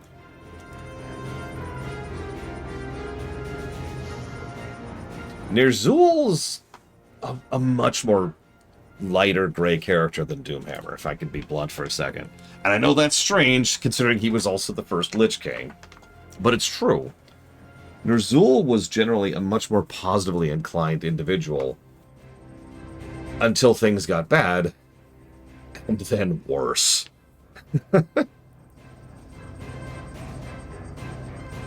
Like, there's a reason why Ner'zhul is back on Draenor right now, not participating in the invasion.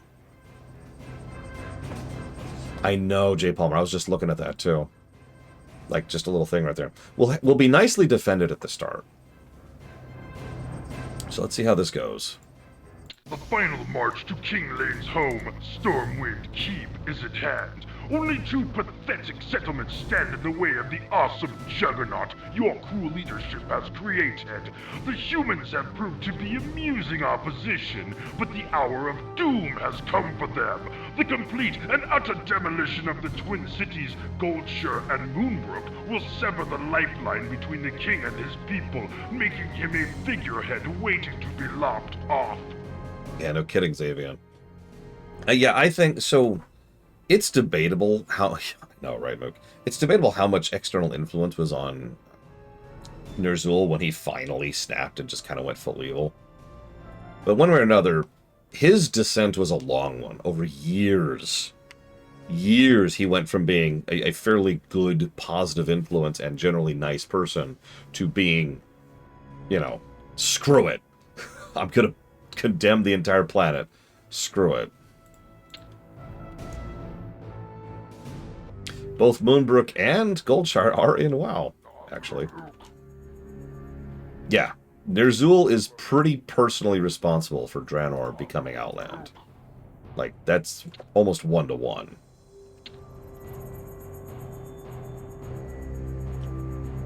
Sorry, yeah, for those of you not aware of the lore. Shattered the planet and shoved it from, you know, normal space into the Twisting Nether. Cool. Okay, so this is our defense spot, like right here. It's not much, but it is what we've got. Although, actually, you know what? No, we could do it north of here. Is that reversible? That's certainly something the Druids seem to think. I would like to argue, personally, that while I don't think it's reversible, I don't think Draenor's ever coming back. I do think Outland being reclaimable is something that's on the table. Like, you gotta understand, at this point, we actually have really crazy advanced tech and magic in Warcraft. And over the last few, like, yeah, exactly, Uthor. I was actually just about to bring up Koresh. Over the last few decades, pretty much everything from, like, Warcraft 3 up to now in War Within, we have developed a lot in universe. So we have way more understanding of dimensional interactions and anchors and world soul reclamation, right? I think it's possible. It's not going to be easy, but I do think it's on the table. Okay, so let's do this. Second to last mission. We have a defensive line, which is good. I'm going to focus entirely on this. I would say a fairly decent chunk of a J-Bomber. Here, hang on. Since we're getting into the finale here, let's turn off this terrible music. There we go. Switch back to classic. And let's go with this. That's my point, though, Mook, because like I don't think Draenor is coming back, but I think Outland can be reclaimed, if that makes any sense. I mean, if I don't know. I have nothing else to add to that. So let's do a line of that over there. I'm also going to need lumber. We'll go north for lumber. Do we want to go north for lumber? No, we should go east for lumber, shouldn't we? That's going to really block the east lane, but I don't see an alternative there. So let's go ahead and scooch this like this, and then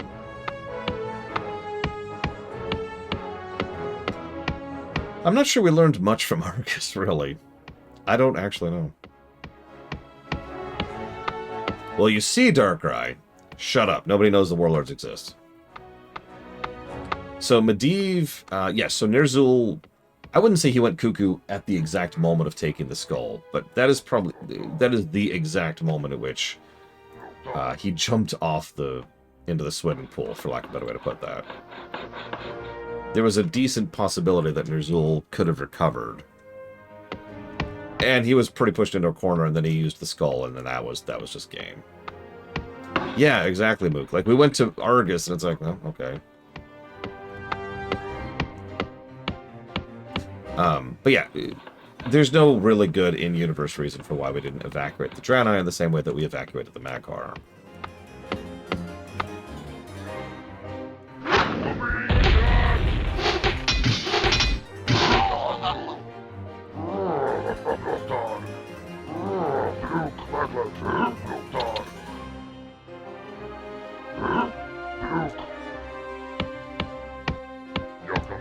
That's right, Ner'zhul went off the deeper end. What a fool. Nurse fool! That's true, Huthor. And that's a fairly valid point.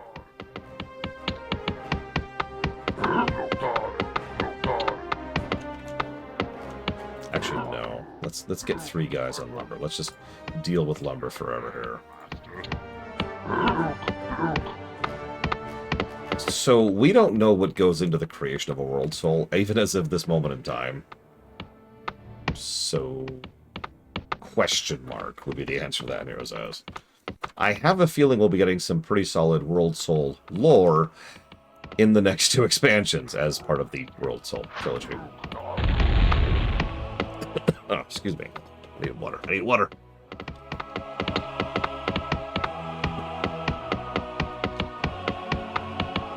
Yeah, exactly.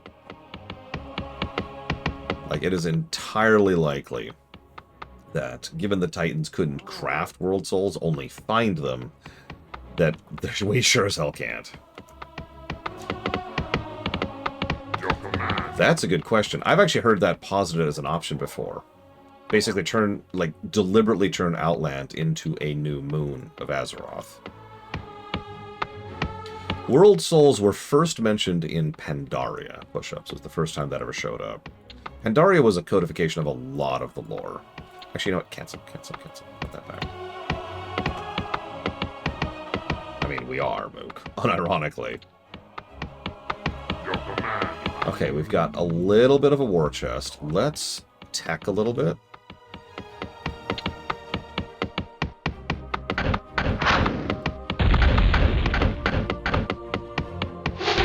Lion's still holding, which is really good. Notice this map gave me a really defensible position, and that's really helping out. Unlike the previous map where I was just in a big open field with two bridges and attacks coming from two sides all the time. That was less defensible. That's what I would call that. Oh, shoot! Okay, we're okay. Back off. No! I got baited. That might be game. No! Attack, you moron.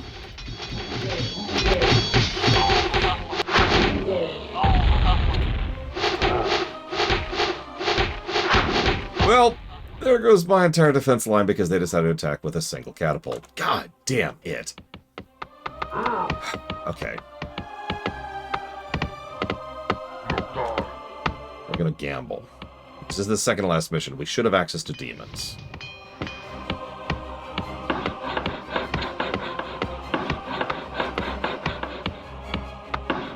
That's a good question, Lunareth. I mean, obviously, Outland is out there. Wouldn't that be a hell of a story arc? Azeroth is destroyed. And, like, we have to move to Outland. And you're probably thinking, but Outland isn't stable. Exactly. That would be great. Your command, Master. I mean, I think that would be great. I don't know. I think that'd be cool. Go over here. This is perfect music for this. I blame you for this, Uthor. Major summoning. There it is. Okay, so we can summon demons in this map. So that's our goal. Now, demons are arguably not as good as water elementals because while they have more health and way more damage, they are melee.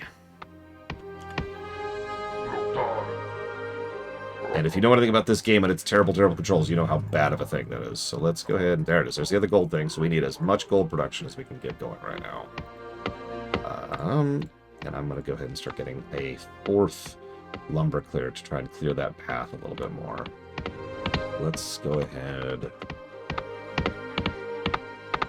I've heard a lot of people say the same, Huthor. I have a slightly different theory, but it's based entirely on real-world stuff, not in-university stuff. I think that given the very volatile nature of the entire industry right now, I think that the people who are creatively in charge are just trying to shove the game out the door. I know I've said that before with regards to why the QA is bad, but no, I think that's relevant for their plans. If you pay attention to a lot of the specifics of things that they're building right now, systems and...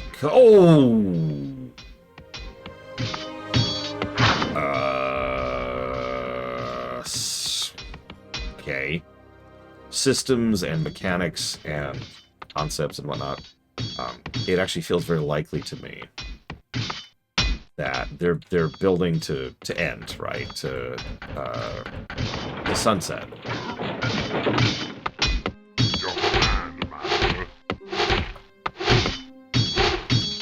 Yeah, I lost the line, and so they sent in an Invisible Knight, and that's just my life now.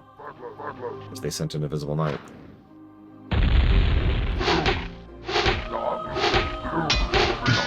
About to lose my catapult too.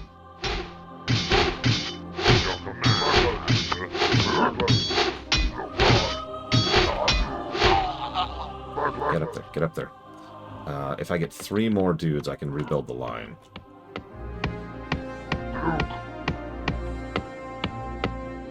Yeah, exactly, Kira White Noise.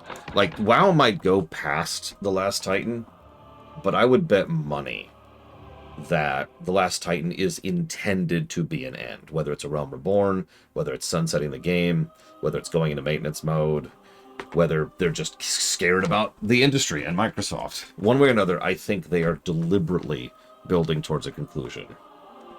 What's a Realm Reborn? Could someone else answer that? That's a topic. Because I need to focus for a second. I need more builders, and I need them right now. I also need way more gold than I have. So I need you up here right now. Right now. Go, go, go, go, go.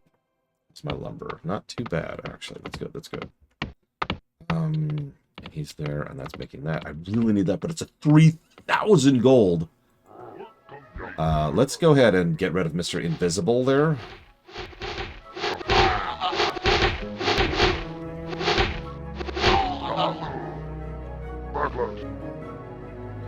Love this music. Alright, go there, go there. Oh, where is it? Where is it? Where is it? It's a frickin' knight, of course it's a frickin' knight! What else would it be? Is that the other guy coming? No? Okay, start dealing with that.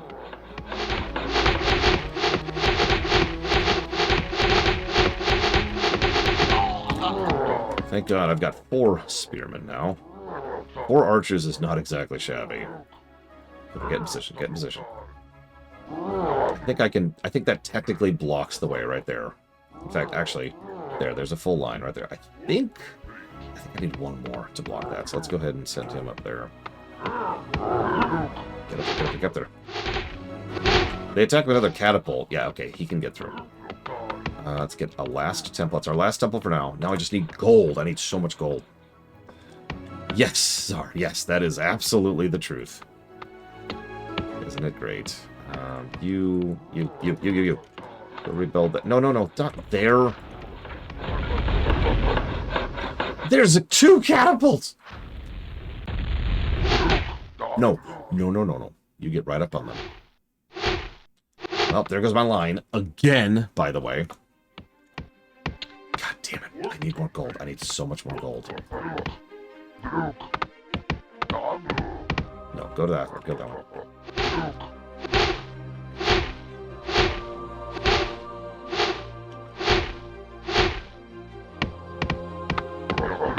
Well, here's an interesting question, Zayman. Who do you mean when you say they? Because I'm thinking about the creative leads, not the business leads, not the people who actually make the decisions. I need so much more gold. I'm pulling from 2 gold mines, and I am gold dry right now.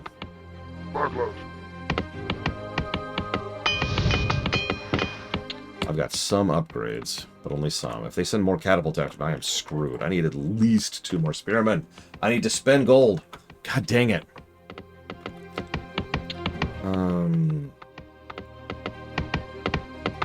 You're wasting your time. Go over here, work on that.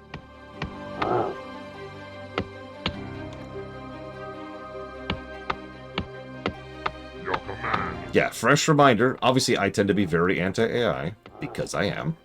But even if I wasn't, AI is bleeding money, not making it. How much do these cost? 900! Oh, ow, ow. No!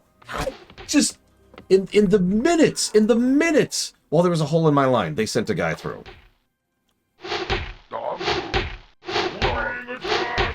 Minutes.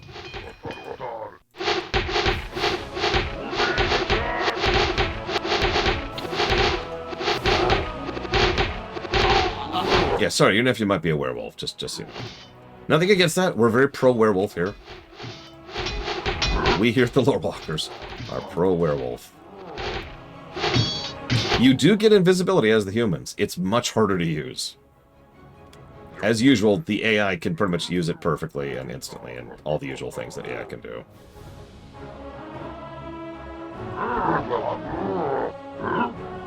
Okay, reform the line, reform the line.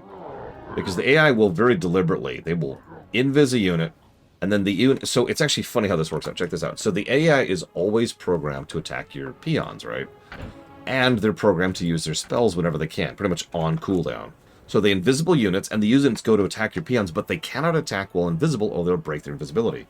So they go to your peons, and then they stop, and they just stand there until the invisibility wears off. And then they are already at your peons, who they then attack. It's not even, like, scripted to do that. That's just kind of a coincidentally of how the AI collides with itself.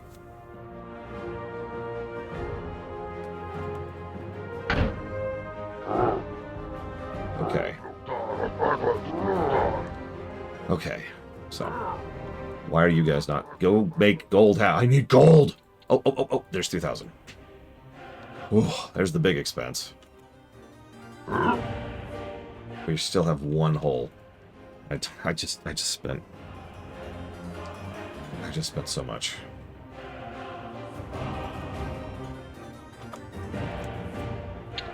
I'm at the point where making more peons isn't even really going to increase my gold income because there's going to be such a traffic jam around here for that.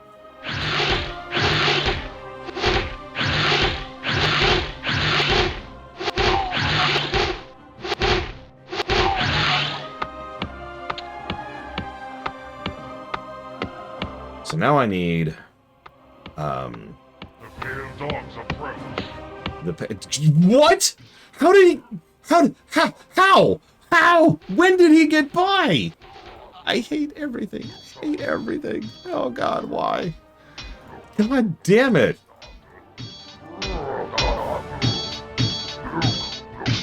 No! Go where I tell you to, you stupid unit!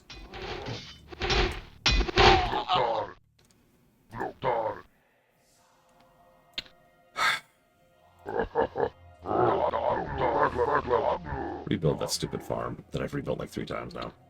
Okay, I need what, 3,200? So let's. I think I'm there. Oh, there's my entire war chest. Nope, almost to my war chest. Where? What?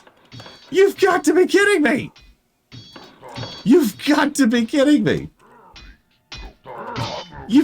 I'm not kidding you! Why aren't you kidding me? Why? Because you deserve to suffer! I am! Very much so. This is so frustrating. Okay, I gotta explain this to you, okay? Hey, baby. What are you eating? Okay. So, like, okay, let me save before I explain it, because I might die during the explanation. Okay, so this is the only route into my base, and I have my troops up here regularly. Do I need to get you 2 trash cans so you can recycle? No, I haven't been because we didn't have trash. That's the only reason. So, okay, hang on. So, like, I've got these guys up in a line up here to physically block ingress, right? And then periodically, a troop will just show up over here in my base. Maybe there's a path over there. There isn't. I can prove it because here's the map. There's only one way in, and it's right there. And I'm just, oh my God, I am so frustrated. They're spawning in your base. At this point, I'd believe you if you said that. What it actually is, I'm actually 100% certain what happens is I needed this 5th guy because I think I was like this, and I bet, yep, I could get through at that angle. So I had 4 guys up here. And with the 5th guy, now it's blocking it because what they do is they'll invisible a unit. And their AI, see this guy right here, he's going to come for this. And they're designed to go after your workers. But when they're visible, you can't attack. So they get invisibled, then they go to your workers, and then they stand there until invisible wears out. And then they spawn. Yeah, they spawn in your there. village. So I think that's what's happening. It's just really frustrating. Those are good. You should take them away from me forever. No. Oh, I haven't even gotten to try this yet. Come on, out. Citric acid. Mm-hmm. It's the best. Mm-hmm. I do actually like it quite a bit. Oh my God, I need water though. Not what I was expecting. Okay.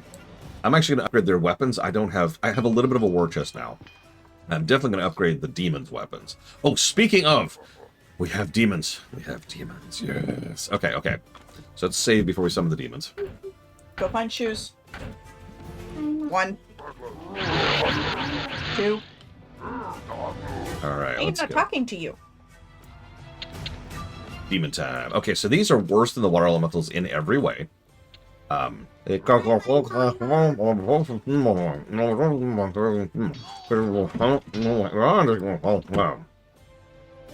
good. That's pumpkin caramel. Gingerbread.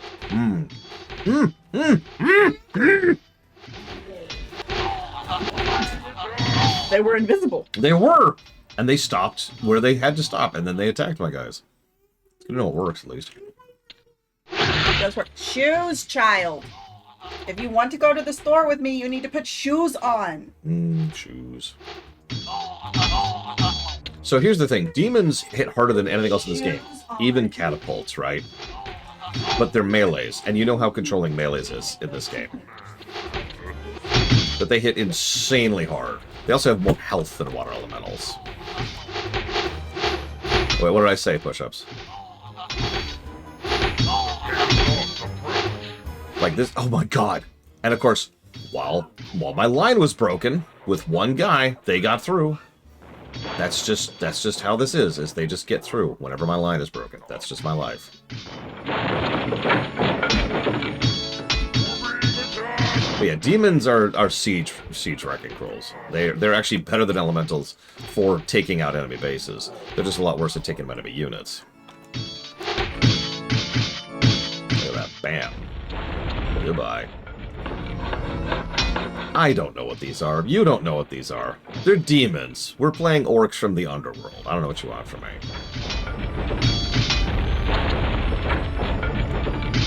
Oh man, it was incredible. Push-ups. Are these dead? Are we dead? We're dead. Okay. Get back up to the line. Go mine your frickin' gold. Go mine your frickin' gold.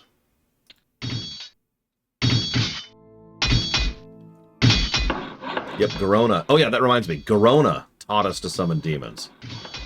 Please think about that sentence for 5 seconds.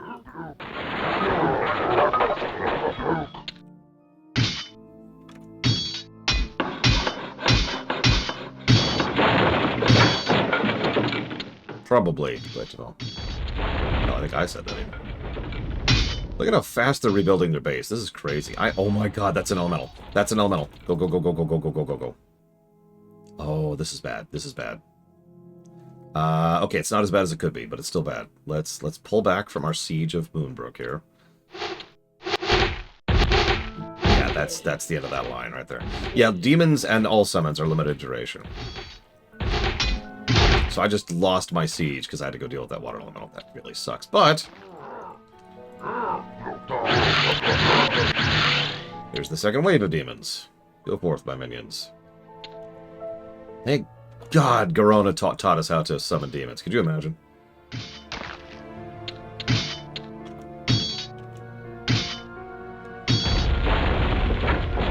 So I think Moonbrook... Well, I guess this would be Goldshire, wouldn't it? I can tell because there's a lot of people having sex in the inn right now.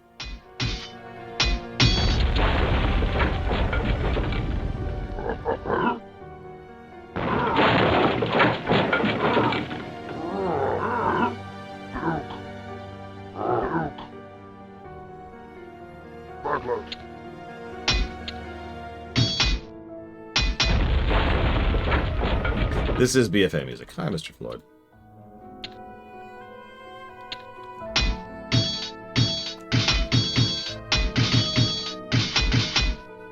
Listen, what happens at the Goldshire Inn stays at the Goldshire Inn. It's cool. It's fine. Safe, sane, consensual. Lore accurate Goldshire. They were getting so naughty they summoned demons who burned the entire town to the ground. That sounds about accurate to me. Okay, so I think that's everything. Let's double check. Demons are so freaking slow. God. Yeah, there's a bunch of burned skeletons in very strange positions. Not sure what that's all about. Okay, we're good. So Goldshire has burned to the ground. Let's go take out Moonbrook to make sure that Westfall doesn't even have a proper town in it. Now that would be a fun campaign to someone boring like me. I've talked before about how much I wish we had more like buildy games in settings. Imagine a game where your scenario is rebuild Westfall. Oh, Jesus Christ. Oh my god. Oh my god. Oh my god. Oh my god. Oh my god.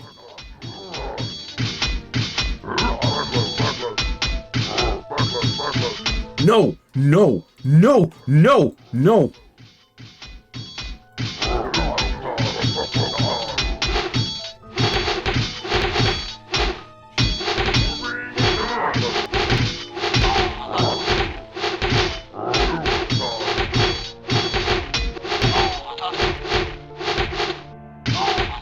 So for those of you not aware, if you lose your town hall, it's instant game over.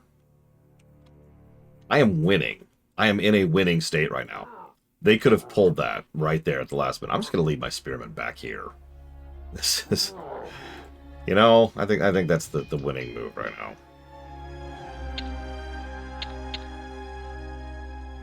I also think I could afford more demons. So let's do that. Yeah, let's save before we lose the game when I'm winning, because they got a knight behind my lines. An invisible knight behind my lines. Yeah, yesterday I was all yes, yes, yes. Today, slightly different tone. I'll leave these guys over here. I love how increasing our blacksmithing weapons increases the damage of the demons. Like, it's like, I have summoned you from beyond. Now, don't take this sword here really quick. I'm gonna send this out to Scout really quick.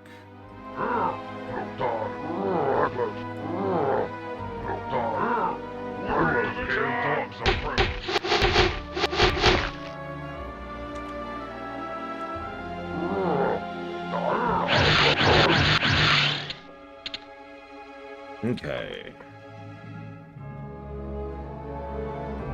Yeah, they got rid of invisibility in Warcraft 2. I wonder why. Whoop, whoop, hello.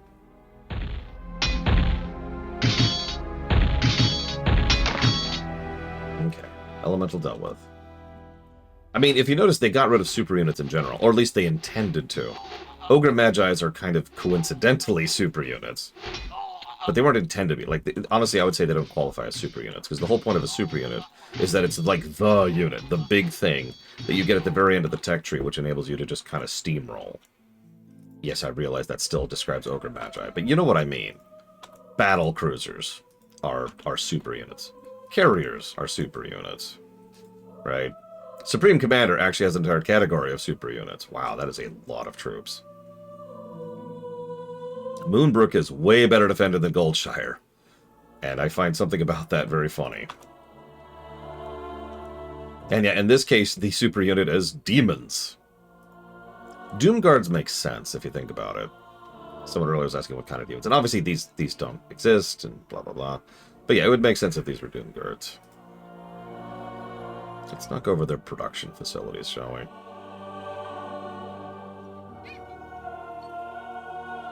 Yeah, Mammoth Tank. Great example of a super unit. Or the Apocalypse Tank from the Red Alert equivalent. On the Soviet side. Yeah, we'll hold off right now.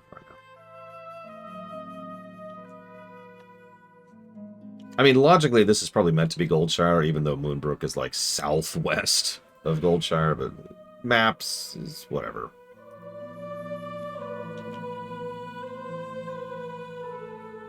I think you're right. There's us.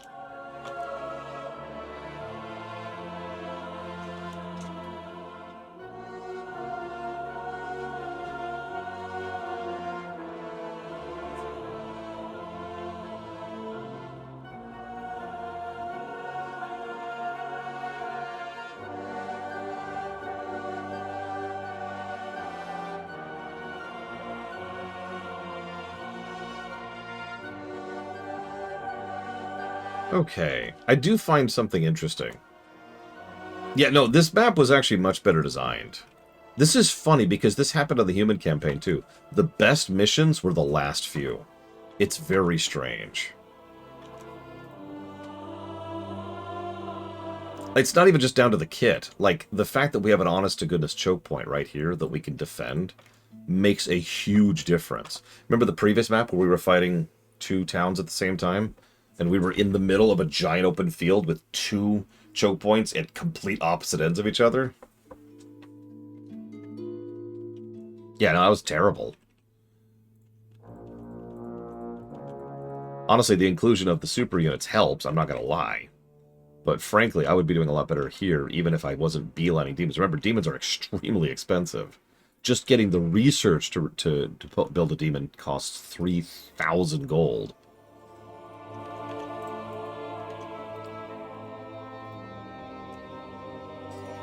Could be, Neros, I don't know.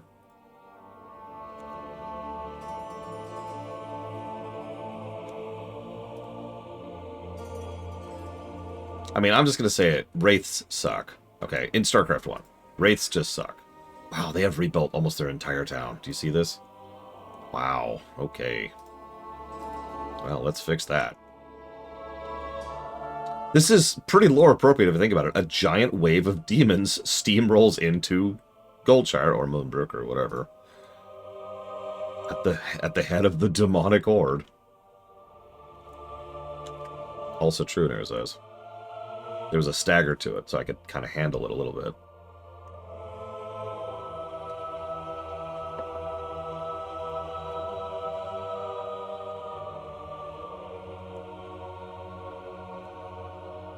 In lore, yeah, they didn't have a lot of demons. Like, they didn't have... I'm kind of being facetious. They didn't have a lot of demons on their side. In fact, they only practiced very small tidbits of side demon summoning. And it was mostly Gul'dan and the Shadow Council, not the demonic horde as a whole. The whole point of the demonic horde was that they were there instead of the demons, so that the Legion wouldn't have to get involved. For all of the superpower that the Burning Legion has... If you think about it, their tactics are very consistent across all of the fiction they're portrayed in. They never just move into a place. They always like to move in and divide and conquer, or manipulate, or have someone else do the dirty work for them, or whatever. That's not just on Azeroth. All of the stories we hear of all the other worlds they've knocked over are the exact same. So, realistically speaking, no, there probably weren't actually demons here at Goldshire, or whatever.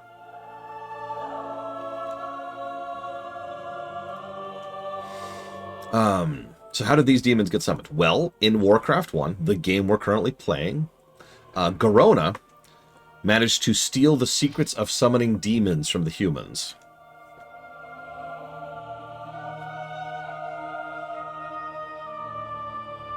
See, that is a good question, Lord Harrimont. Now, there's two possibilities there. I know, right, Darkrai? I know. That's a good question, because there's two possibilities here. Possibility number one. They didn't think about it. That's it. The writers didn't think about it, and that's just their modus operandi. Possibility number two. Efficiency. If there's one thing we know about the Legion, it is that they are really a giant supercomputer which is running a very efficient, calculated program whose entire goal is to, as efficiently as possible, wipe out all life in the universe. Having to waste time respawning at base, as you say, is not a very efficient way to go around that. That's my take on it. Admittedly, that is headcanon. They've never actually answered that on camera.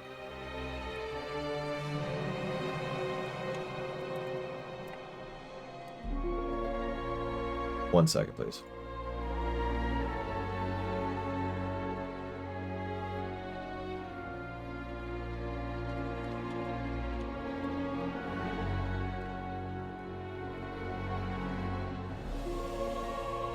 Yeah, it's a waste. Exactly. Terra gets exactly what I'm talking about. It's a waste of resources to A-move. They could absolutely A-move over, but it's a colossal waste of everything. It's a waste of resources, a waste of time. And it runs the risk of the enemy being more prepared and capable of resisting it, which makes it take even longer.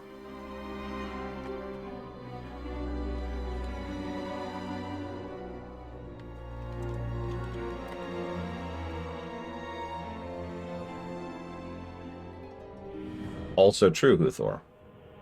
Although even the War of the Ancients, which was a while ago, they didn't A-move, if you think about it. They still infiltrated. They still got hold of Ashara. They still made Xavius, the first Satyr. Stuff like that, right?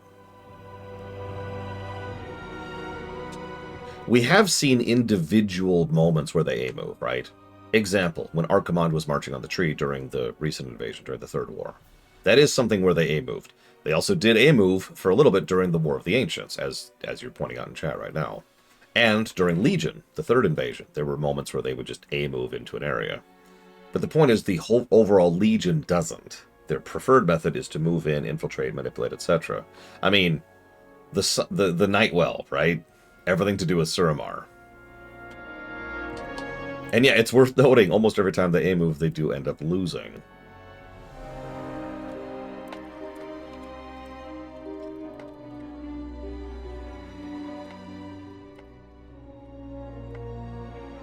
I believe so, yes, J-Paul.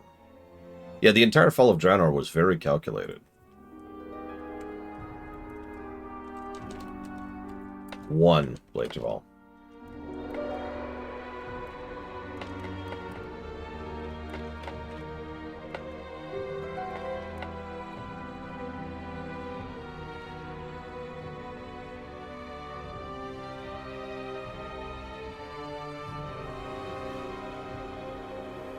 That's true, Huthor.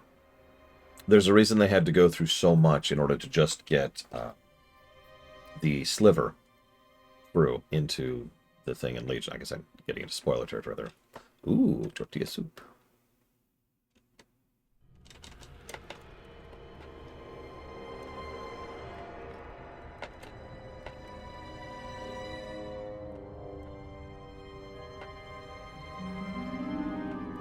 Yep, we won because step 1, summon demons. Thank God Garona stole the ability to summon demons from the humans. Of Northshire Abbey, by the way, specifically. Like, it just gets funnier the more you think about it.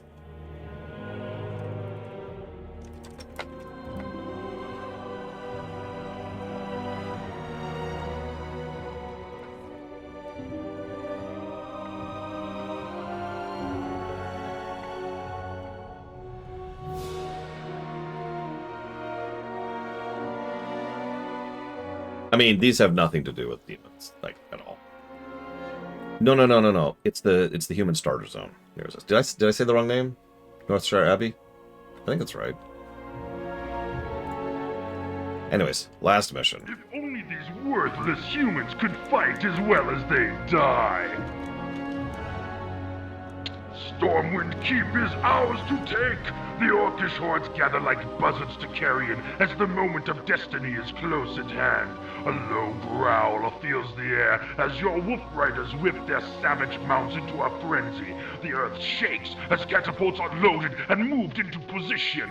The fires of the burning rubble about you dance in your eyes as you gaze upon the pristine white towers of Castle Stormwind.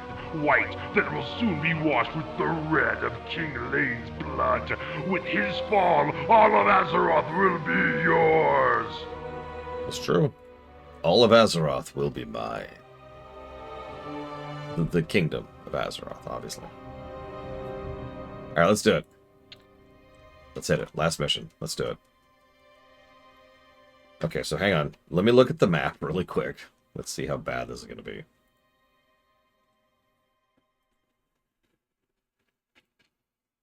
Okay.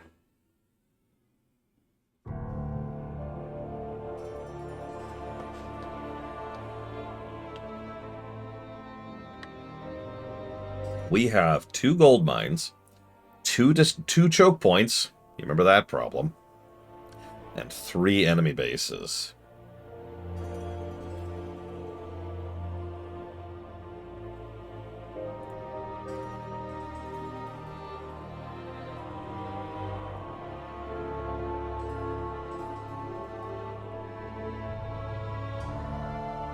Okay, this is gonna suck.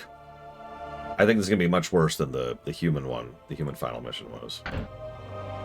Okay, hang on. Let's get these guys. We're going north. Go make some gold happen. I need tons and tons and tons of gold.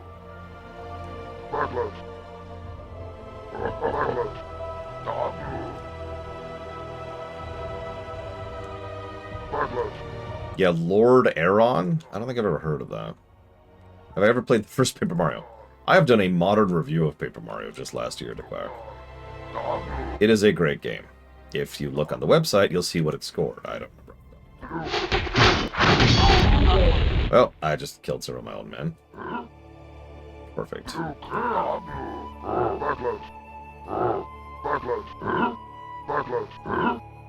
we're going to gamble a little bit. Just a bit. Okay. No. Thing.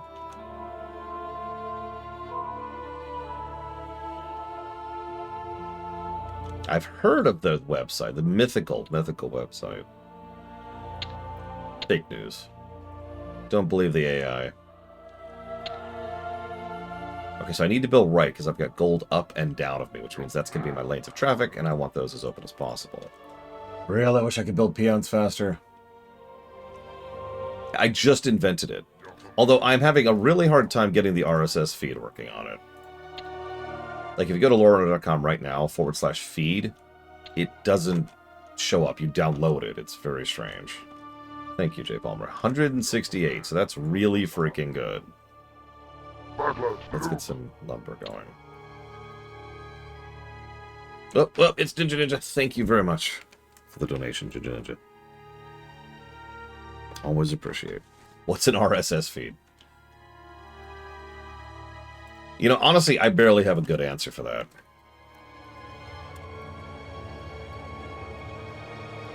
Expedition 33, FF14, Patch Trail, and Mother 3.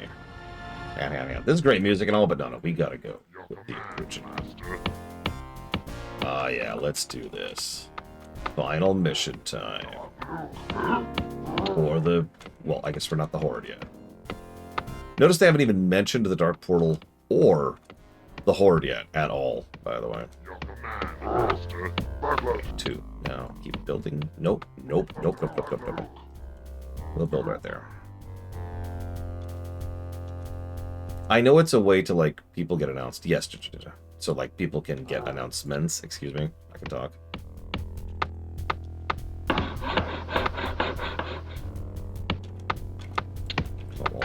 Let's get the farm line going over here. It's also going to be the temple line, I think, because we're going to go straight for demons. Step 1, demons.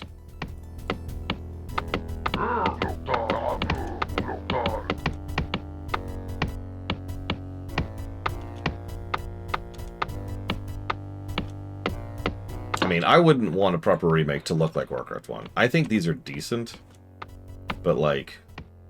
I don't want a Warcraft 1 remake to look like this. It's still in the air. Ninja. Still in the air. Oh, here they come. Oh my god, that's a freaking water elemental.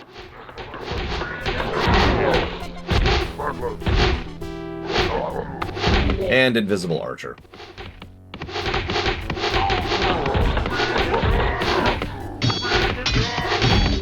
Yeah, I would want it to be... Well, I have no preference on whether it's 3D or 2D. I don't care.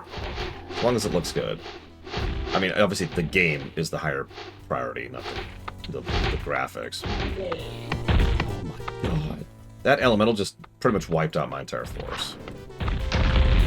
That's awful that happened. Okay. Okay. Awesome. Where is it? Go down. Why are you running? Oh, because I have nothing to defend you with. I've got that guy. Go do that. Go make that happen. Go do that. You go die.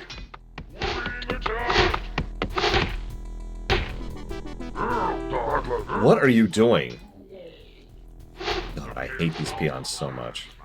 At the moment, no. If I can edit out a part of it, which is something that I am wanting to not be in the VOD, then maybe. But otherwise, no. I honestly have not had time. I have not had time to set up my closet. Never mind, set up anything like that. Okay, so... that's probably worth it. Let's go ahead and do that. We're going to be having elementals. Your command, Master.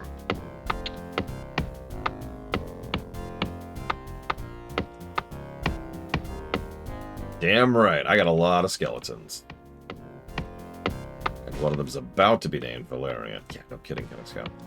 Like I said, elementals are arguably a better unit, but like, just not a lot I can do about that, so whatever. I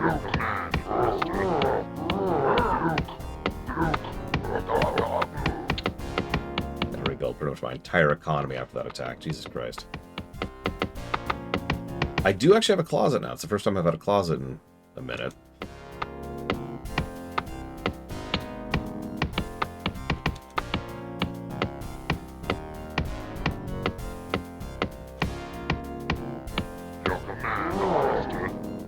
How much gold do we have? Oh, that's a decent chunk. We're of course they're still doing the invisibility thing. Why wouldn't they?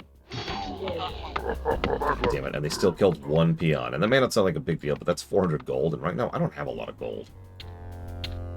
I'm gonna, like, try to body block with the catapults, just so I can at least prevent an ingress from right here, if nothing else. So I'll have to go around. Speaking of... We're sending plenty of troops in now. God damn it. Go harvest. Go harvest. God damn it. You don't counter invisibility. That was the whole point. That's the whole reason it sucks, is you don't counter. The way you counter invisibility is you block them physically because they can't move past you. That's how you counter invisibility.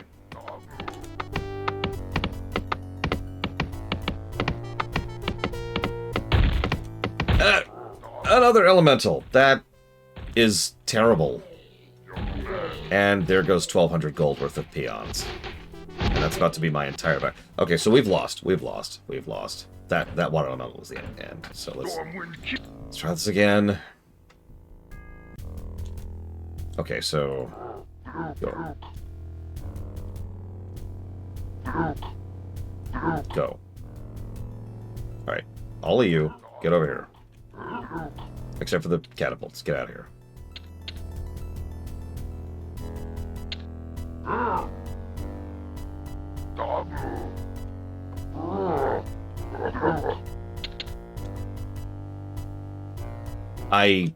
Warcraft 1's multiplayer was something I wasn't really a part of the scene of, so I don't know much about it. Why? Why?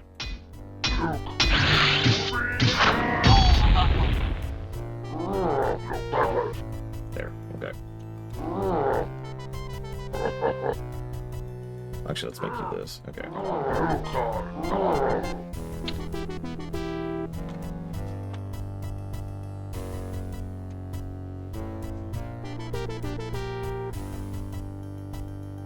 We'll see, Uthor. We'll see.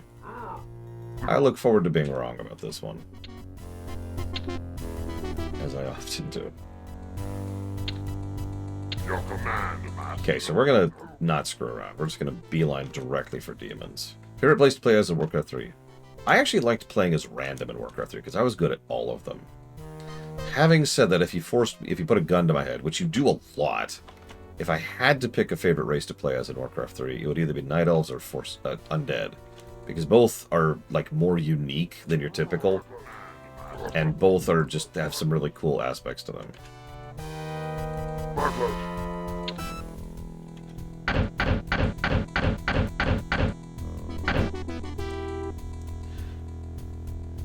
Did I play this game when it came out? Yes. Did I enjoy it when it came out? No. Yeah, no, this map is insane, Darkrai. This might be the cheat line right here. This might be it. We might have to cheat right at the finish line. Literally in the last map. Because this map is crazy. Now, the good news is I have a Warlock here, which I didn't notice earlier. Whoops. So we have a demon the next time an elemental shows up.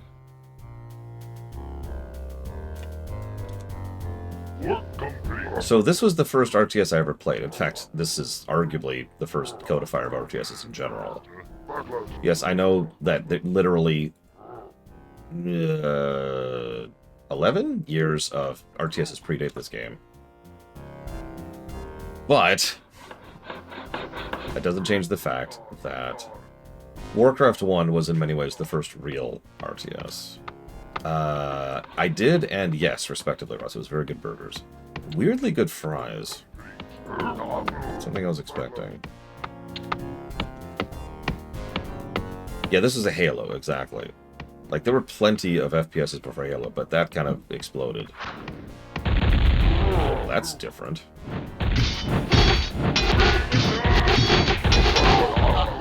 Water Elemental. Demon. Go, Demon.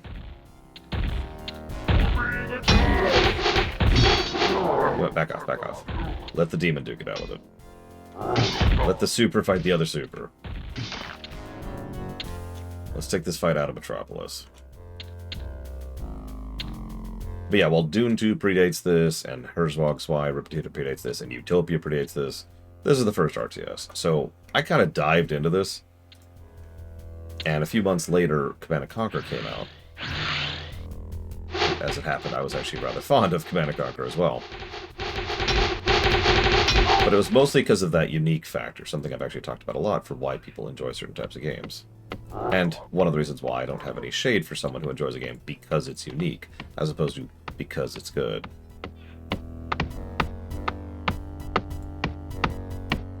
Because let's be honest, Warcraft 1 was not a good game.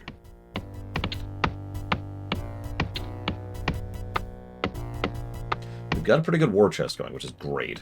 We've maintained our back line. We've got the wall up there. Let's get our blacksmith going, because we're going to want that. Oh, right. I'm in the wrong place. I'm in the wrong place. Get in position. Get in position. Kill the invisibles.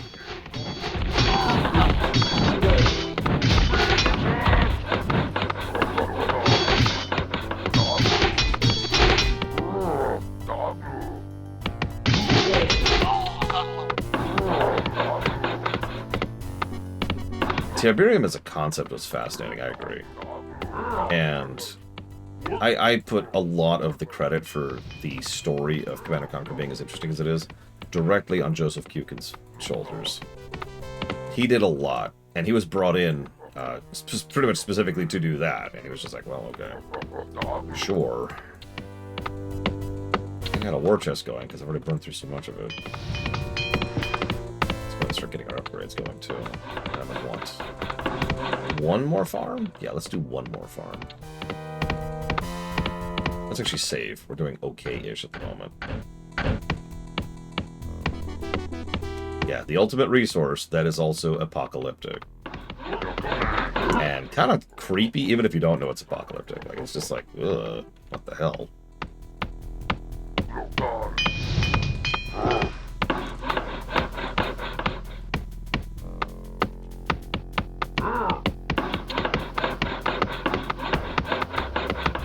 gonna need a lot more gold.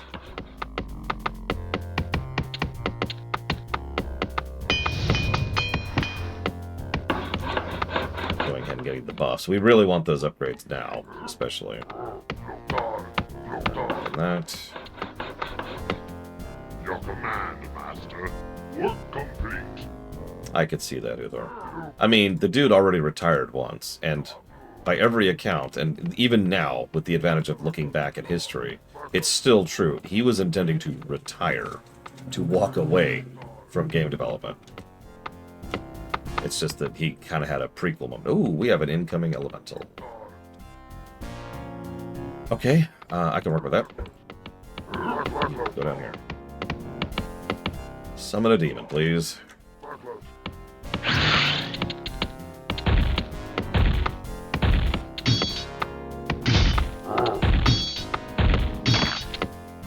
And then go do some scouting. Right up there. Let's go deal. We're gonna hit south first. Let's go ahead and get some more warlocks. We need more warlocks regenerating. Oh, absolutely, Uthor. 100%. I just mentioned it because I mean, he literally almost died. Come on. I just mentioned it because some people were like, "Oh, he just walked away from Warcraft." It's like, no, he walked away from everything. Like he was out. There's a catapult coming. Well, no, that might be a defensive catapult.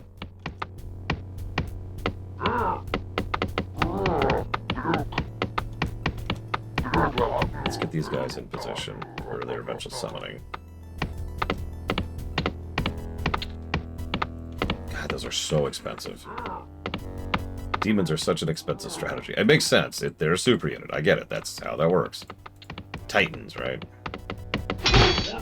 Yep, saw that coming. I was gonna say, it's about time for an invisible to show up. Almost carved a path down to the second gold thing, too, which is great. Kidding, Xavier. Oh, speaking of.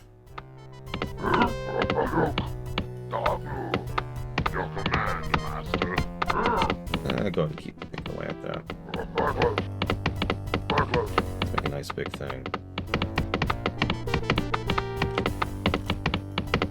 Yeah, there was I was trying to describe it to a creative friend of mine. I was like, imagine the anxiety and pressure you feel working on your personal project. Now imagine that a billion-dollar company is sitting on it and it's failing. And every time, yeah, exactly, white noise. And every time you feel like you're getting somewhere with it, something else goes wrong. Yeah, a lot of people bowed out of Blizzard, and in some cases, the industry after Titan. Titan was just destructive.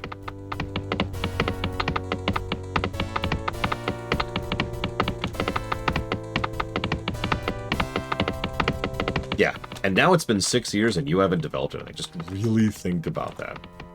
Hi, Kaisen Zero. No, yeah, Metzen retiring was correct. And by all accounts, that did him some good. Damn it, I couldn't hit the button quick enough.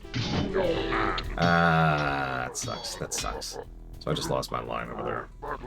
The good news is I only need 3 units to do it, so I'm going to go ahead and just kind of get a new line going.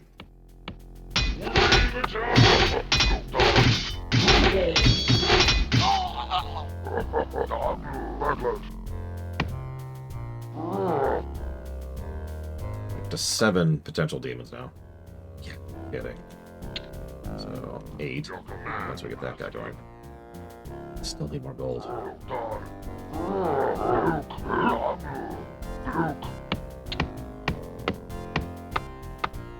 need more gold. Why do I need gold? Because they're not harvesting gold. There we go. Way's open. Go make some gold happen.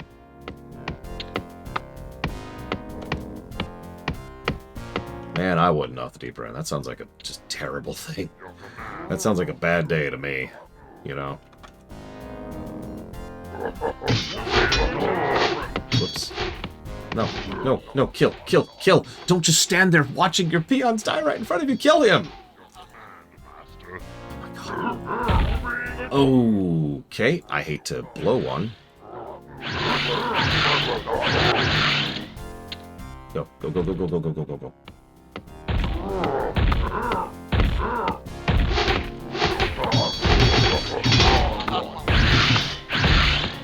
What's that? What's that? It's a water elemental. Of course it's a water elemental. What else would it be? Okay. Go. Go. Go. Go. Go. Go. Please. Please go. Please go. Please go. Please go faster.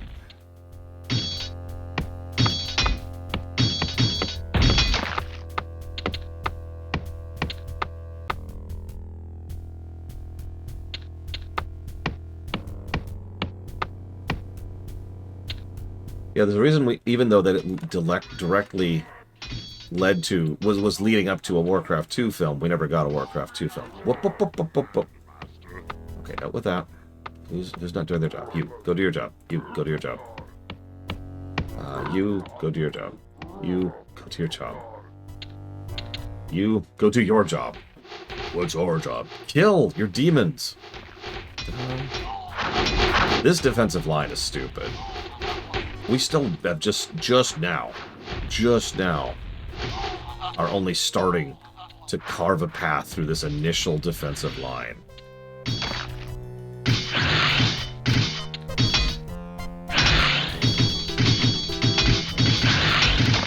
Got rid of the catapults, though.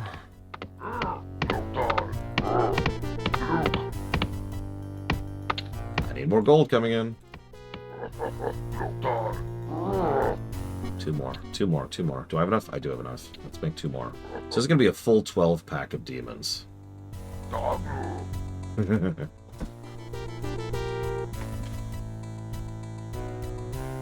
mean, Bobby Kotick is an evil person. I'm sorry. You know I don't like to give that label unless I've actually done my research on somebody. Bobby Kotick is an evil person.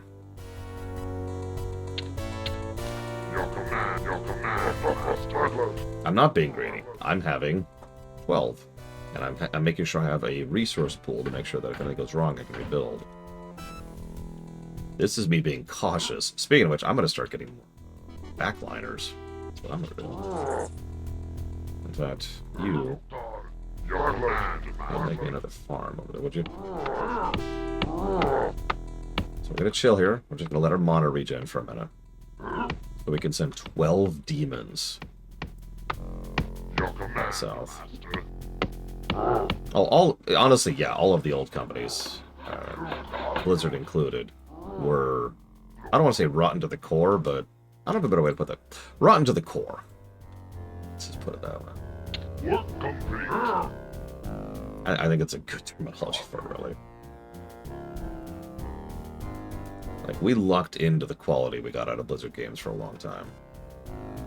And frankly, the really best Blizzard games all came out in the same general period.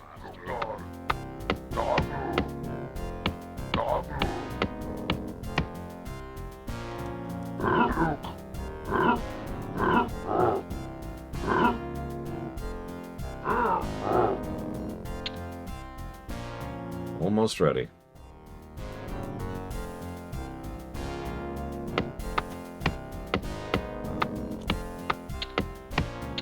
Probably a combination, honestly. Yeah, the problem with someone like Bobby Kotick is as long... Whoop, whoop, whoop, whoop, whoop. I guess we're in go mode. Let's go. The problem with something like Bobby Kotick is that as long as someone like that is in charge, nothing can get better. Fish rots from the head, or however that saying goes, right? He pretty much guaranteed no improvement could happen internally at Blizzard. For all of their many, many flaws, Blizzard has at least become a better company ever since he was kicked out.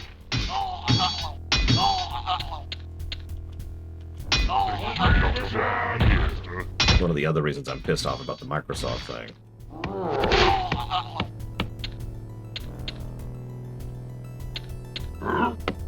Okay, who's not doing it? You.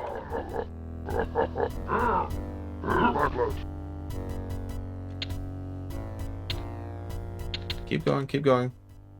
Of course you gotta be able to parachute, but honestly, and this is the nicest way I could put this, who cares? I mean, I care, and obviously I'd much rather he was just fired without anything. But that was never going to happen. The system we have in the United States pretty much guarantees that getting rid of someone who is rich and powerful means they get a nice big fat bonus as compensation for being removed from their position of power.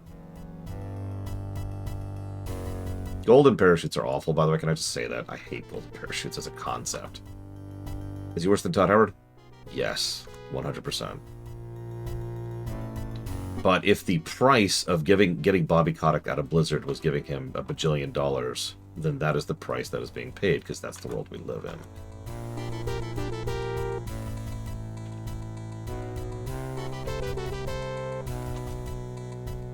Exactly, Xavion. It sucks, but it is what it is. What are these? What is he doing?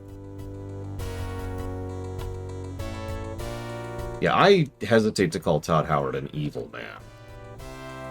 Bobby Kotick is the kind of person who will actively go out of his way to openly and without hiding it step on the lives of other people in order to push himself further up.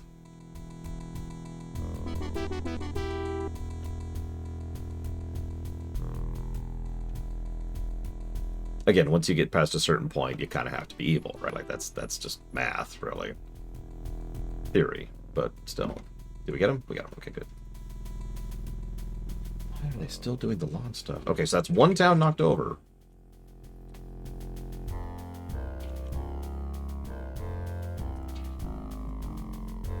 They have so little time. I'm just going to send them in. This might actually be a mistake. But we have knocked out one of the towns. If we could do any damage here before their timer runs out, this would be great. I'm taking out that catapult, right? Like, if we could manage that, that'd be great. Go take out that catapult. Perfect. Anything else is just bonus points at this point.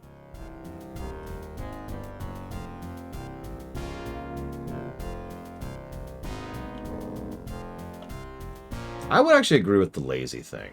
I think Todd Howard, who does have some honest-to-God charisma, and I will actually always give him that, is mostly lazy and arrogant. And speaking as someone who is very prideful, that is a hell of a drug. Especially when you're at the head of something that has been so successful for so many years. Now, that's not something I relate to. That's certainly something he has.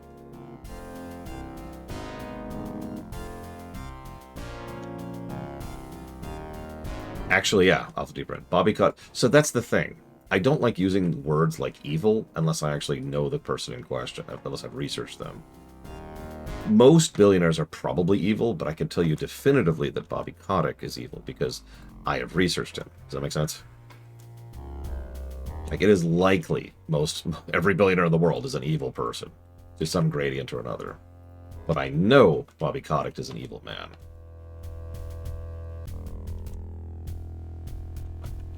Time Cop. Mechanome Hunter.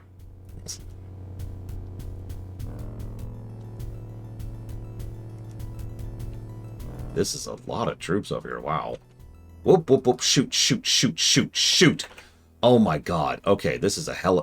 Okay, so this is why I said this might be a mistake earlier. Because it looks like I activated their primary base, and they counterattacked me while I was being attacked from another angle. Now, I didn't realize that counterattack would be coming, so now I have no defensive line, and I just lost all of my warlocks. That's actually game, so we're going to reload. See how far back this is. Nope, that's not far enough back. Okay, how far back did we save? Hang on.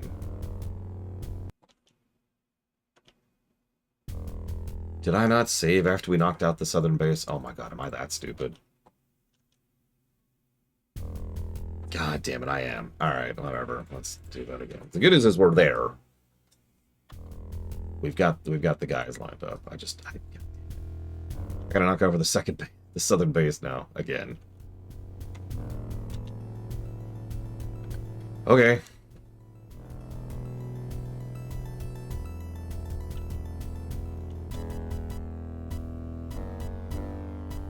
Just gonna chill for a minute. Yep, there should be a water level coming any minute now.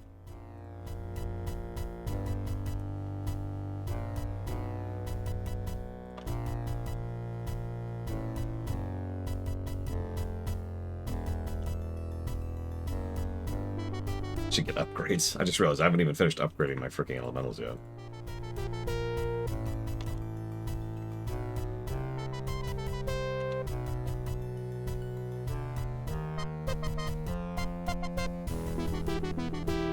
It's fine, DeQuark. Thank you for asking. Like, honestly, the last place was better. At least in terms of the house itself. This place is better in terms of environment. And obviously the living area, like the region. I love how they just spawn in, instantly start killing peasants. And it's like, there's nothing I can do. I literally cannot kill them quickly enough.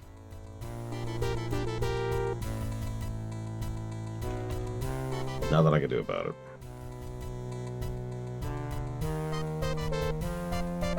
Oh. Yep, there they come. Okay.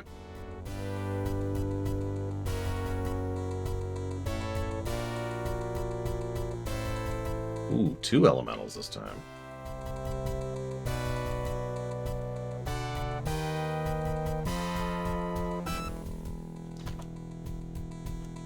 I have state hopped, yes. State hopped? I don't know why I put an esh in there.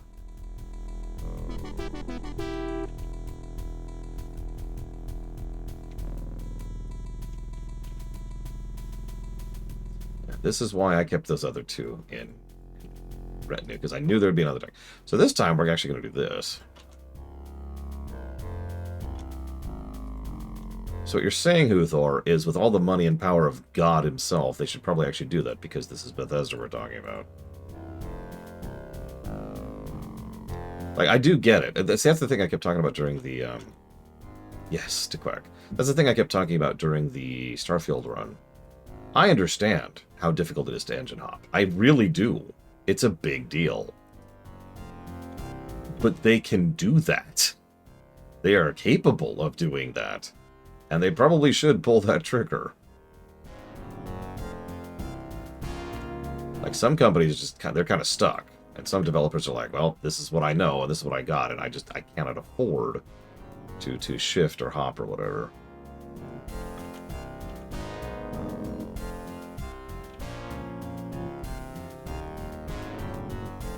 Switched to Unreal 5.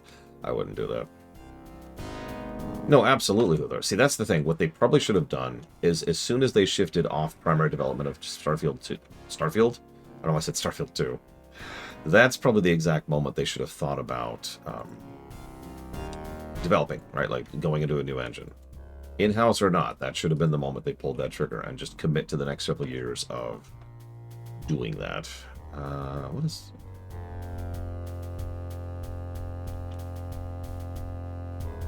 I mean, Elder Scrolls 6 isn't coming out for a billion trillion years anyways. I would not put a lot of hope in a Diablo 5. Diablo 4 underperformed pretty hard. Ignoring my own personal bias against it for a second. It did not sell super well. This is a thing that's happening. Okay, we're okay. Just...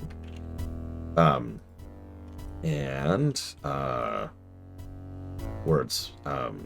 Nope, you don't get to live. Nobody gets to live here.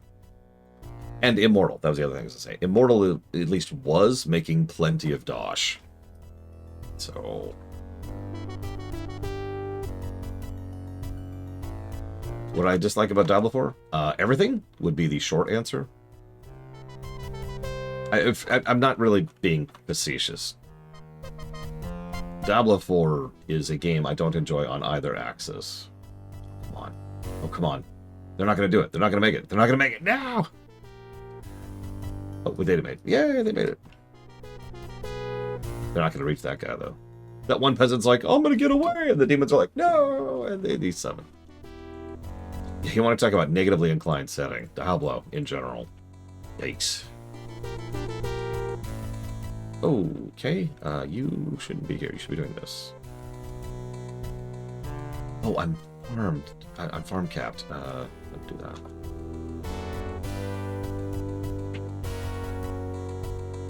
I believe you, Living Ruth. I'm very proud of you. Sorry, that sounds like I'm not. That sounds sarcastic. I'm very proud of you. Okay, so let's get our next wave of death going. And I'm going to save some, just defenses. Yakuza is 100% negatively inclined. It's based on real life Yakuza. Like, it's obviously a little bit stylized and fantastical, but that's negatively inclined. Or should I just say neutrally inclined? Oh, wow, that was fast. You go repair that. You guys, you go kill. Oh, God damn it, I couldn't even do it in time. No, don't. Okay. This is going to be interesting. Go. Timer's wasting. Go.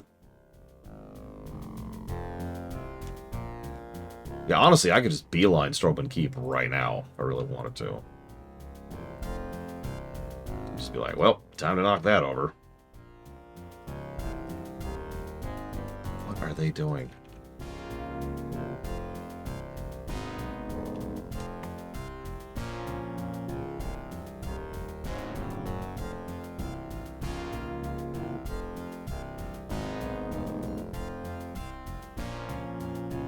That is true, but like again, certain things wouldn't even exist as concepts if it was a positively inclined setting. That's sort of how that works.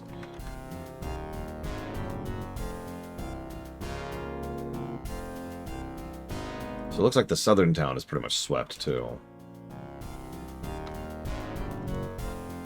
And yeah, exactly, Huthor. You can have a positively inclined story in a negatively inclined setting. I actually have the perfect example of that. Dragon Age Origins, which is a fantastic example of a setting that is 100% negatively inclined, but almost every story in it is positively inclined. Yeah, no, I got swept. I got crushed because of a screw-up on my part. Basically, I activated the final dungeon pod, and they then retaliated and swept me, and that was game.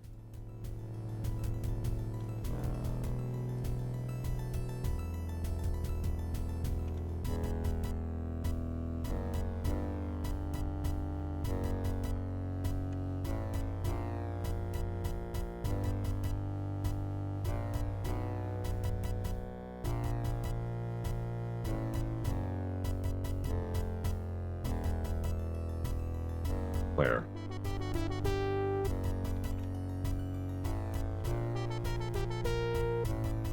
It's okay, we've already activated the last base. We really did. And yeah, exactly, Mook. Like, even if there's good stories happening in a setting, there will be no such thing. Like, there will not be the concept of something like Epstein Island in a positively inclined setting. Doesn't exist. Even if the other logic might incline itself towards such a thing existing.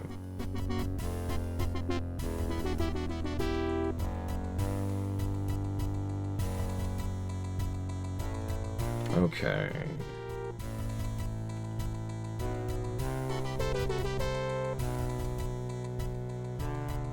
Let's send 9 demons.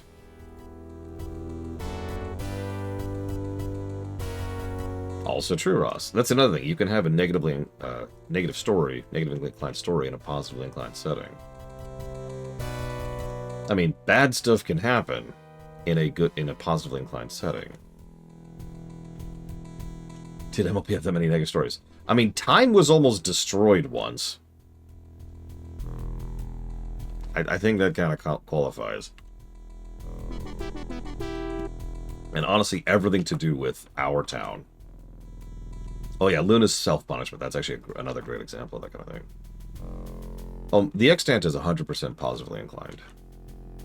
That is always been the goal, pretty much from the word go.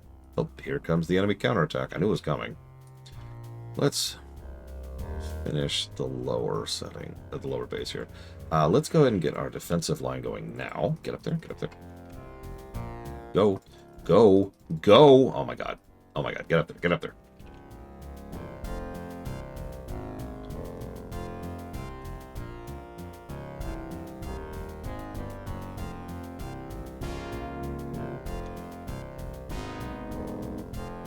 Pick up this mages while we're here. So, Ben One Eye? Who cares about Earth? Give me a break. God.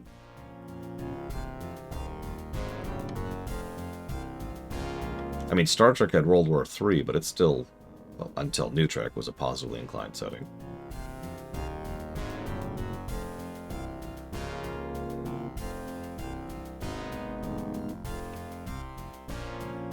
Come on.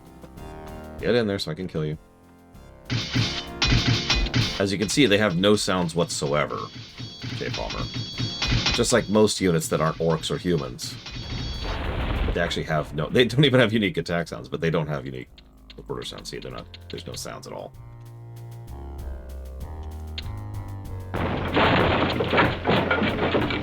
Let's pop that save again. Before we, once again, activate the pod here. It's okay, we're pretty close to being able to resummon, and we're not going to counterattack again. This time we're going to wait for their counterattack. I don't know why I said a counterattack. Okay. I remember why I was playing with the sound off now. Yeah, thanks ISB for trying very hard to make Trek negatively inclined. I would argue he failed, and the fact that Rick Berman is at least part of why is hilarious to me. In just the most cynical possible way. But no, you want to know what's negatively inclined, Trek? Picard. The show. I mean, not the dude. Good God. Yeah, they're storming, by the way. Do you see it? Right there on the top. I should have these guys doing something. Whatever. Oh, looks like one of our gold mines finally ran out.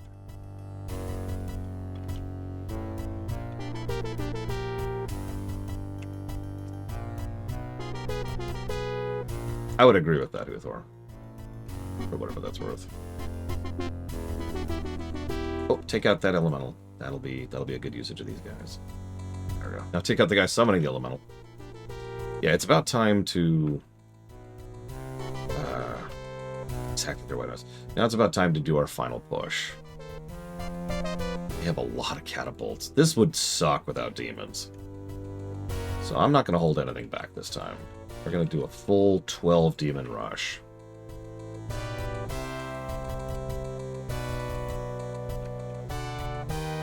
If they can get down there in time.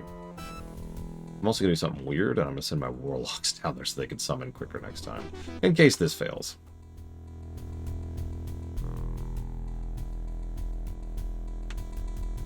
Yeah, be right there! Jackasses.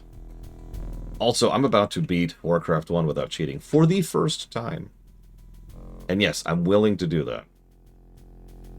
I'm willing to just kind of be arrogant and say, I got this. I'm calling GG before the map's over. I am making the criminal sin of any RTS map. So let's see how badly this goes over the next few minutes.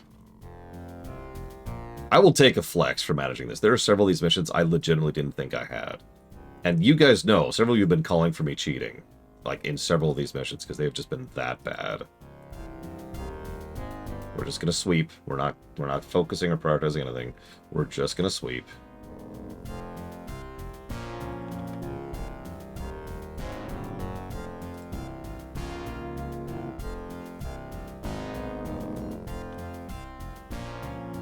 That is a damning indictment of TNG, more than anything else either. Those catapults are causing issues, but again, we're just sweeping. I just want their entire base burned to the ground. I want them to be no longer capable of putting up any meaningful resistance. That sounds evil, but in my defense, screw this game.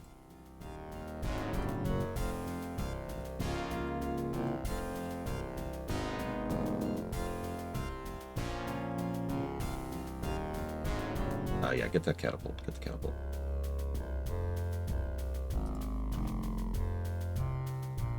Neutral inclined settings? So, no. As I mentioned earlier, technically the term negatively inclined is actually a bit of a misnomer, and that's on me. I realized during a discussion earlier with a friend of mine that really the terminology should be that there's positively inclined and then there's everything else. Positive being the unusual. Okay, they're not going to do anything to that. Why don't we pave the way for the next round? No, down. Attack the walls. Attack the walls.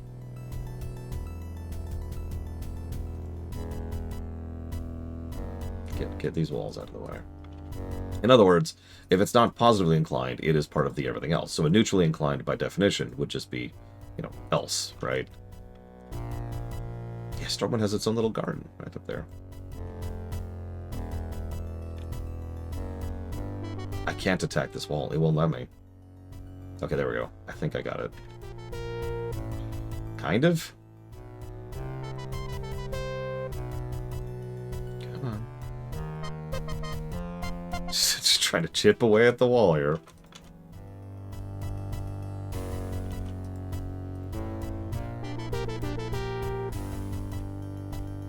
Okay. Final rush. Yeah, I noticed the castle is building peasants. That's cute. I'm guessing Blackrock Spire could do the same. Since we no longer have anything to fear from Counter-Strike because there's nothing to counter-strike us. In you go. That one dude's like, I got this. King Lane depends on me. Agreed, Ross. Yeah, let's go and turn the sound on for this last little rush here. I think we have to kill all, but we're going to take out Stormwind Keep here. With a wave of demons. So I've beaten Warcraft 2 vanilla without cheats. In the Dark Portal, there's you start off on the back foot and the enemy has a base mission, and I don't remember which one it is. But that was as far as I ever got in Dark Portal. In the Orc campaign, I've never beaten... Sorry. I've beaten the Orc campaign, the Horde campaign, without cheating. I never beat the Human campaign without cheating. And again, Dark Portal, I ran into a wall on.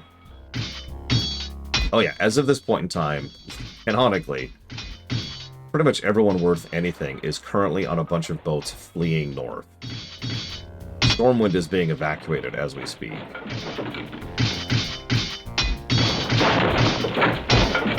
Let's see if we literally have to kill all units. We had to in that earlier mission.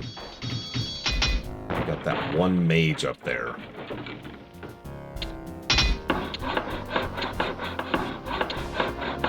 Well, they rebuild so fast. It's kind of silly, honestly, how fast they can rebuild. Don't even remind me, either. The fact that there's a rebuilt Stormwind in Warcraft 2, I'm going to give that a negative when we get there. When we review Warcraft 2, I'm going to give a story negative for the fact that Stormwind's already rebuilt in Warcraft 2. That is so stupid.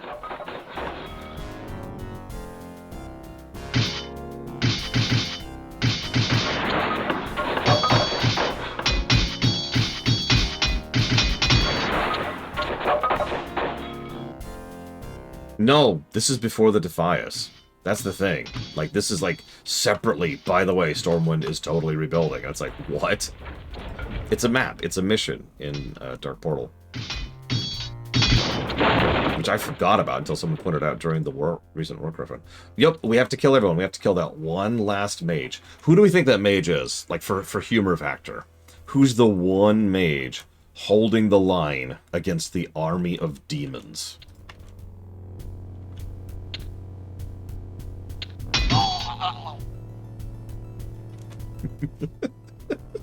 Kel'Thuzad. Oh no, Briefing Mage. I like Neer's idea. Briefing Mage. Ladies and gentlemen, time.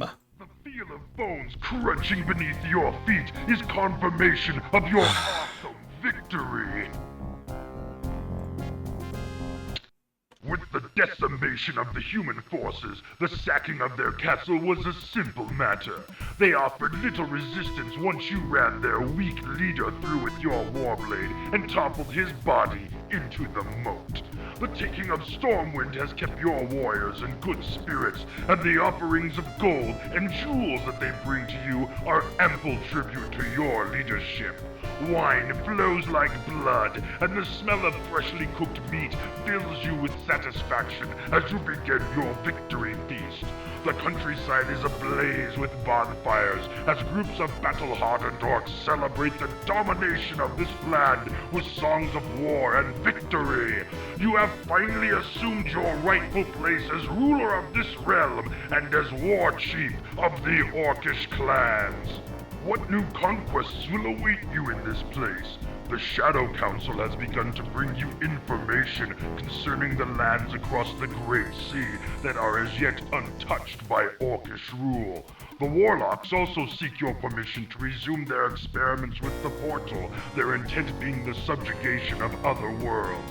With the power you now possess, your choices are limitless, but these are choices for another time.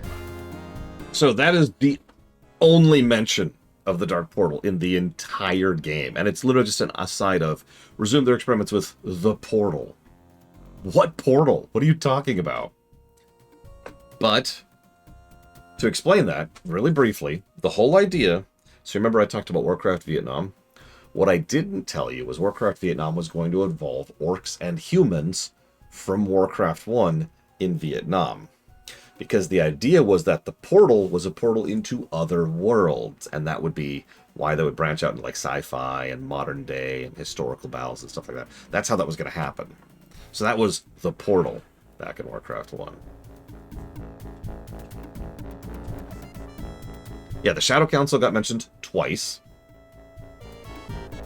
And, yeah, orcs in it's not orcs in space. It's much more sophisticated. No, Darkrai. I'm good. I think I'm good. Yeah, orcs versus Nazis.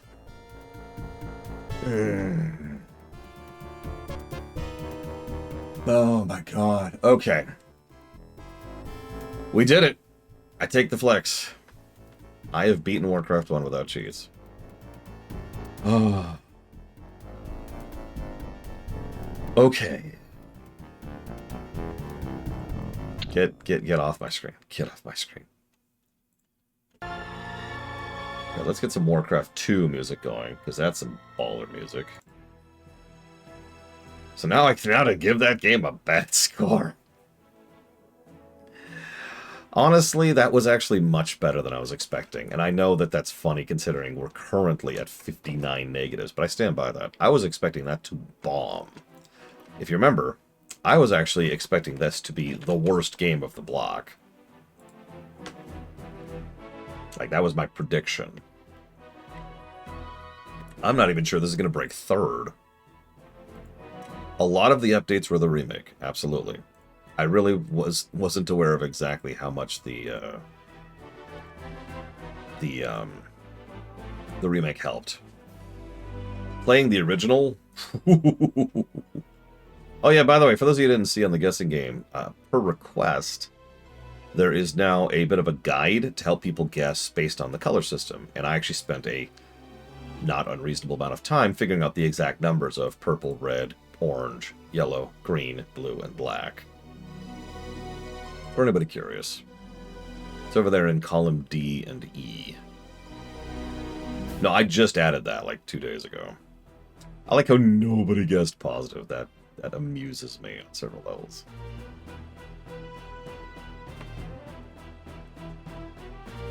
Yeah, I didn't beat this game back in the day without cheats. And honestly, I'm pretty sure if I played the original, I couldn't do it. Like, if I could play it without the remaster, which I have access to, because we have DOSBox, I don't think that's happening. And I'm okay with that. Yeah, no one guessed good. I wonder why. Alright, let's do some boringness here.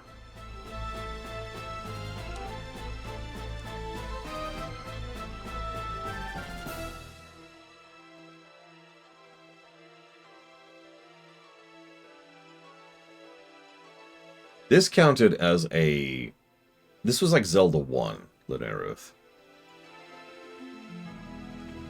I mean, it's a low good, Lord Harriman. But if you think about it, it kind of tracks. Yeah, this blew away a lot of people's like expectations at the time.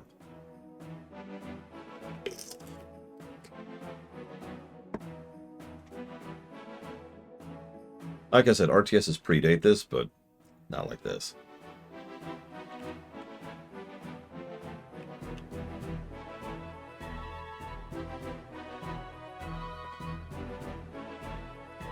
Kira White Noise said it earlier, and I'll quote Gary on this again. This was very much a sand before water game. This was we didn't know any better.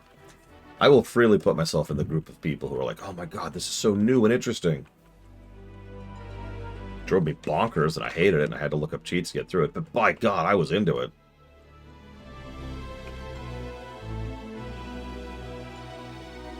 Then Command & Conquer came out, which by memory was better. It'll be interesting to see if that review is that way. I was like, oh my god, it's even better. And then Warcraft 2 came out like very shortly after. I was like, oh my god.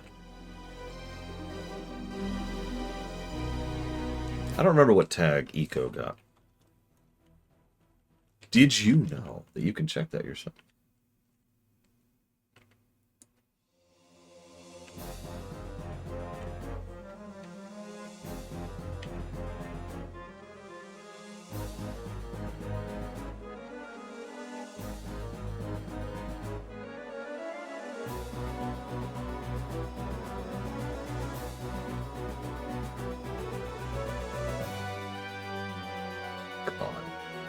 That's a lot of stage negatives.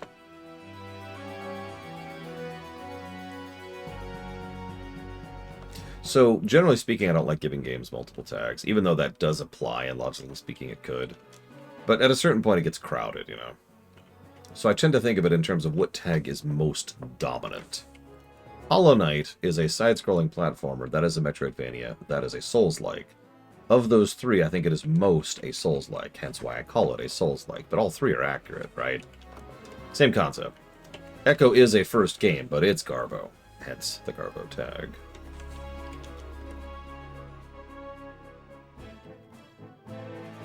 Yeah, if there's one thing Warcraft 2 will do worse than Warcraft 1, it's level design. I anticipate it'll actually be pretty positive other than that. Let's see, that's under T, right? Yep, there it is. Yeah, this will get the first game tag. For all of its issues, it's more of a first game than it is garbage. My opinion.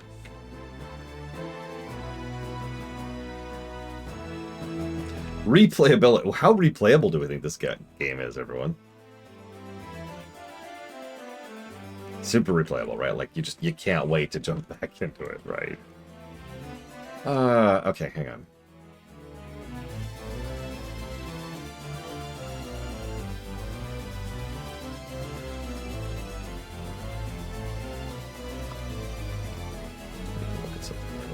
That would be... Is that under U? No, it's under E. How often I road played this? Well, I played it once when it was new, all the way through. And then I played it just now. This isn't actually a joke. This is my second time playing this game.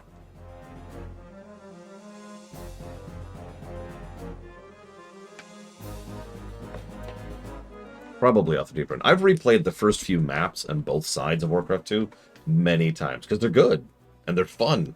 I like playing them. And then to get to like that one mission and I'm just like, okay, I'm good. Like I do Tolbarad, then I'm done.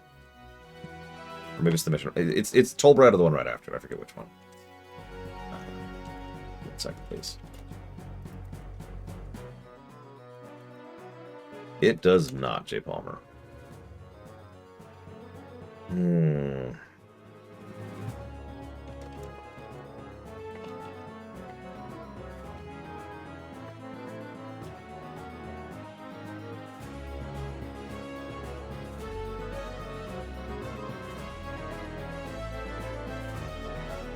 Oh god, yeah, the Tomb of Sargeras mission is ridiculous. You probably missed it earlier, but I was showing off a bunch of the map. Like, I zoomed the camera out, and then just, like, cheated to reveal the map, and then skip to the next map, and so forth and so on. Just to really show off how insane some of those later maps really get. Whoops, that's the wrong document. I almost deleted the entire review. You didn't see that.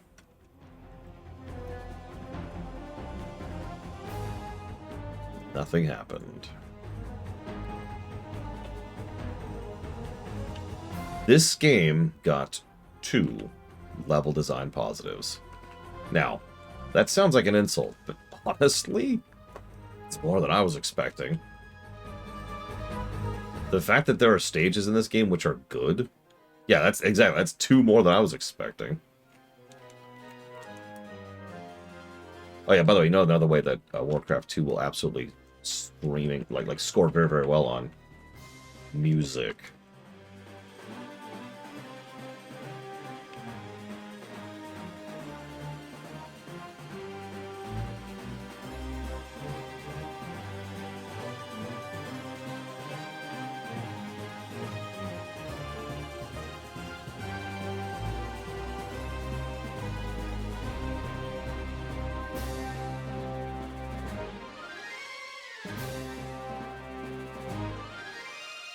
I don't even remember that stage off the deeper end.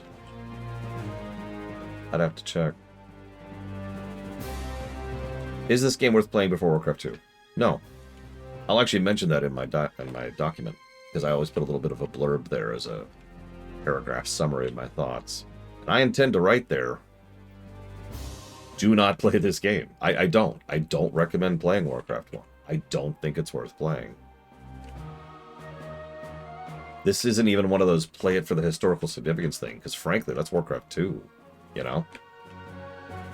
I'm glad I covered this, but that's for my sake, you know? I don't recommend anyone else play this. So let's breeze through the story out of here real quick. I don't think there's going to be much going on here. You know, a lot of RTSs get brickwork and visual storytelling positives. I don't think this deserves them. So I will not give them any. Honestly, continuity across games was so rare back in the day, Jay Palmer, that no. A lot of people tend to forget that it has cultural significance. It does. Maybe don't play to beat it. Maybe that's a more accurate way to put it. Don't try to beat the game. Just play it for a bit, and then once you've hit your limit, which you will hit right about level 6, walk away from it. Super Mario 3 to Super Mario World was considered quite unusual back in the day for the fact that Mario World actually followed through on Mario 3 and was referenced directly. Same thing with several Mega Man games. Only a few individual Mega Man games, though. Most of them didn't have that kind of thing. And the Zelda games barely acknowledged each other, really. And yeah, FF's was just doing its own thing. So yeah, it didn't really catch my attention that Warcraft 2 was just kind of vaguely continuing based off of an idea of what happened. No doodads positives for a Blizzard game. That's pathetic. Yeah, that's another one. Metroid 1 to 2. Barely have anything to do with each other. Super Metroid was the unusual one there, in that it directly referenced Metroid 1 and 2.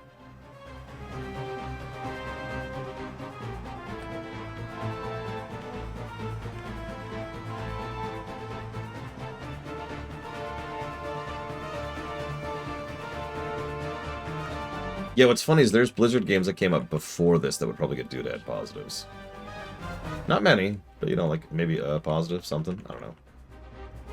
So yeah, that means our grand total story score is 0.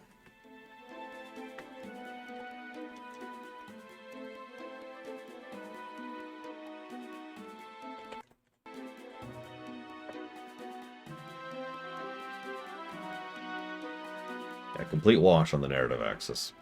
What's funny is that's pretty much the Orc campaign was decent, and then the human campaign was not, and it just kind of balances out. Go figure. I'm telling you, it's always been horde bias. Echo is better on story. I 100% agree with that. Like, even ignoring the score that's on the screen, I agree with that.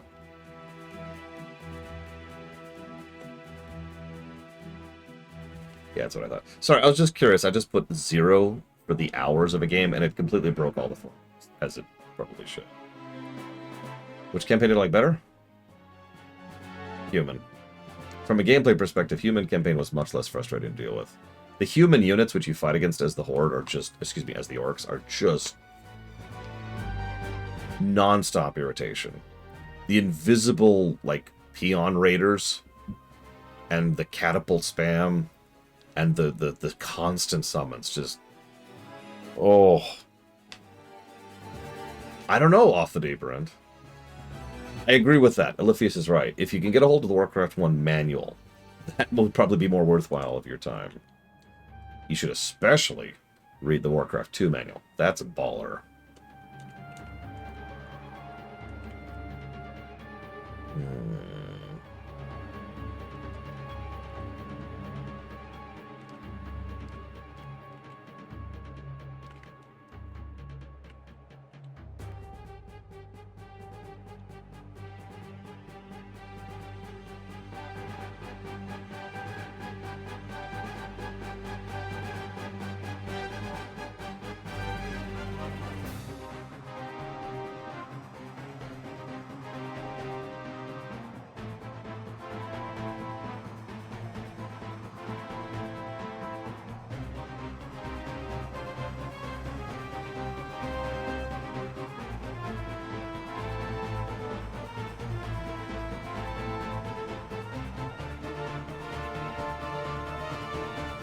True, Mook. I do agree with that completely. Yeah, the only reason I know about Alterac and Stromgarde and Bill Tyros and all that isn't just because of WoW, it's because of Warcraft too.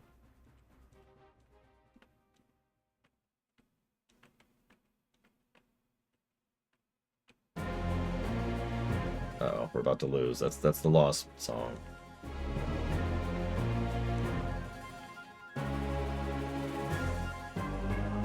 So a lot of these don't apply, like guidance and flow, hub and town levels, leveling. None of this applies to a game like this. I'm just kind of glancing through here.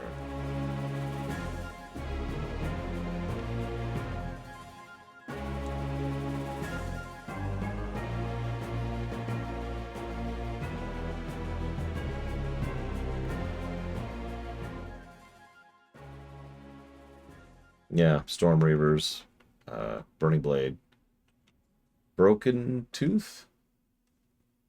No. Grim. It was something. It was 3 words. It was Grim Tooth.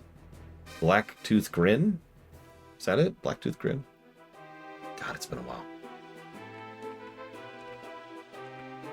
Not the Laughing Skull. I think it's Black Tooth Grin is the one I'm thinking. It's one of the ones you barely ever see anymore because they were basically wiped out in the Second War. Several entire clans were just genocided during the Second War. Either because of the Second War or because they fell into each other.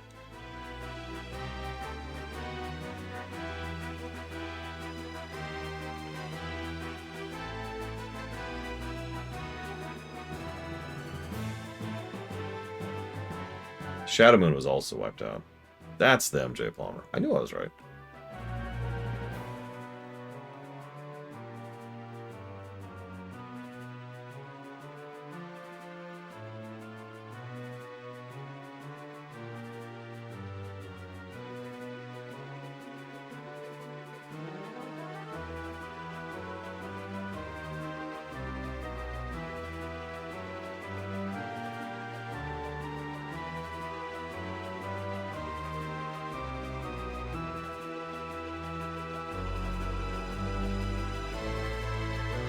do believe that's actually it.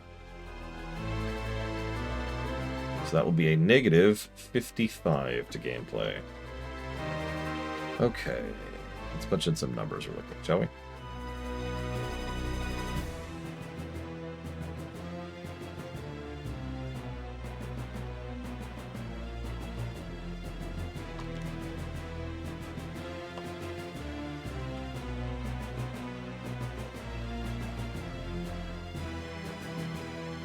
Rend and Maim.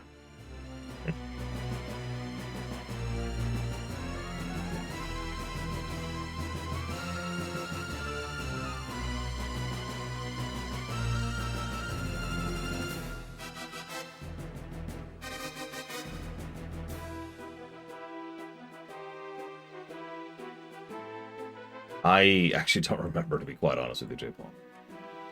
They were never distinct. Like, every time you ever talked about them, like, anytime the story referenced them, it would reference both of them. So it's like,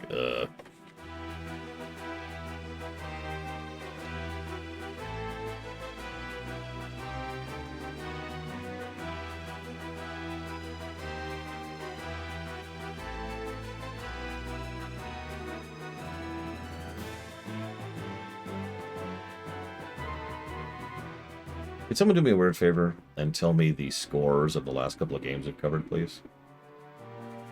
Obviously, this is a different genre. I'm just kind of curious of the direct comparison to the Awful Block.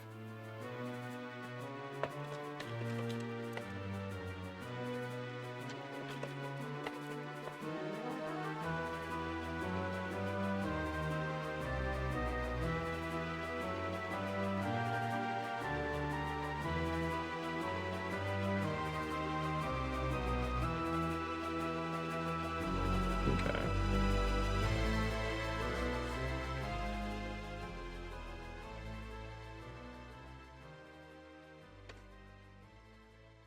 Yeah, that sounds about right.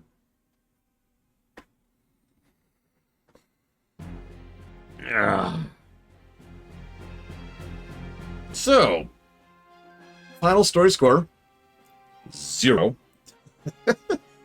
That is 0 pluses or negatives per hour, and a ratio of 50%. Right on the line there. Gameplay. Negative 55. What's funny is that's only a little bit worse than Age of Empires 1. They're pretty much neck and neck there. Along with Age of Sigmar, Realms of Ruin. All of them are about negative 50 in terms of gameplay. That's funny to me. This one is 3.5 negatives per hour, which makes sense. It's a pretty dense game. It's only 15 hours long, without cheating, by the way. However, the gameplay ratio is an astonishing 13.33%.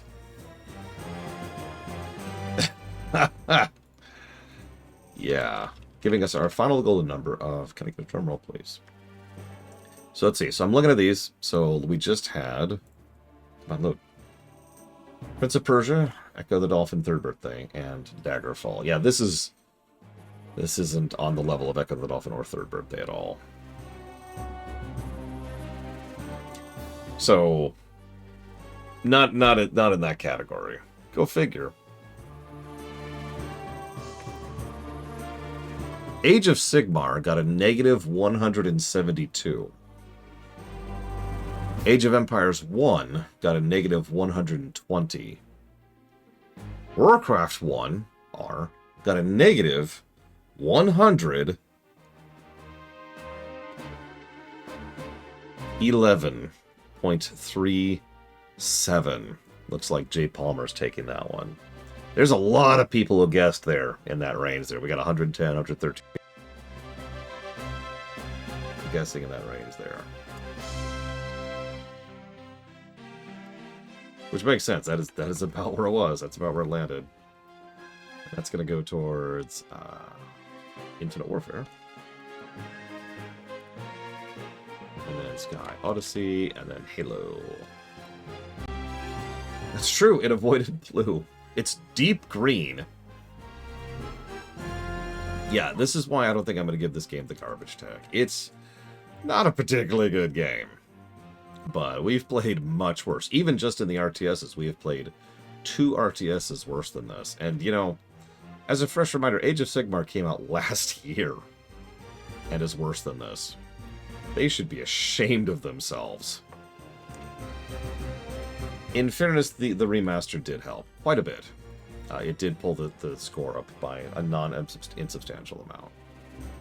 Ladies and gentlemen, I hope you have enjoyed.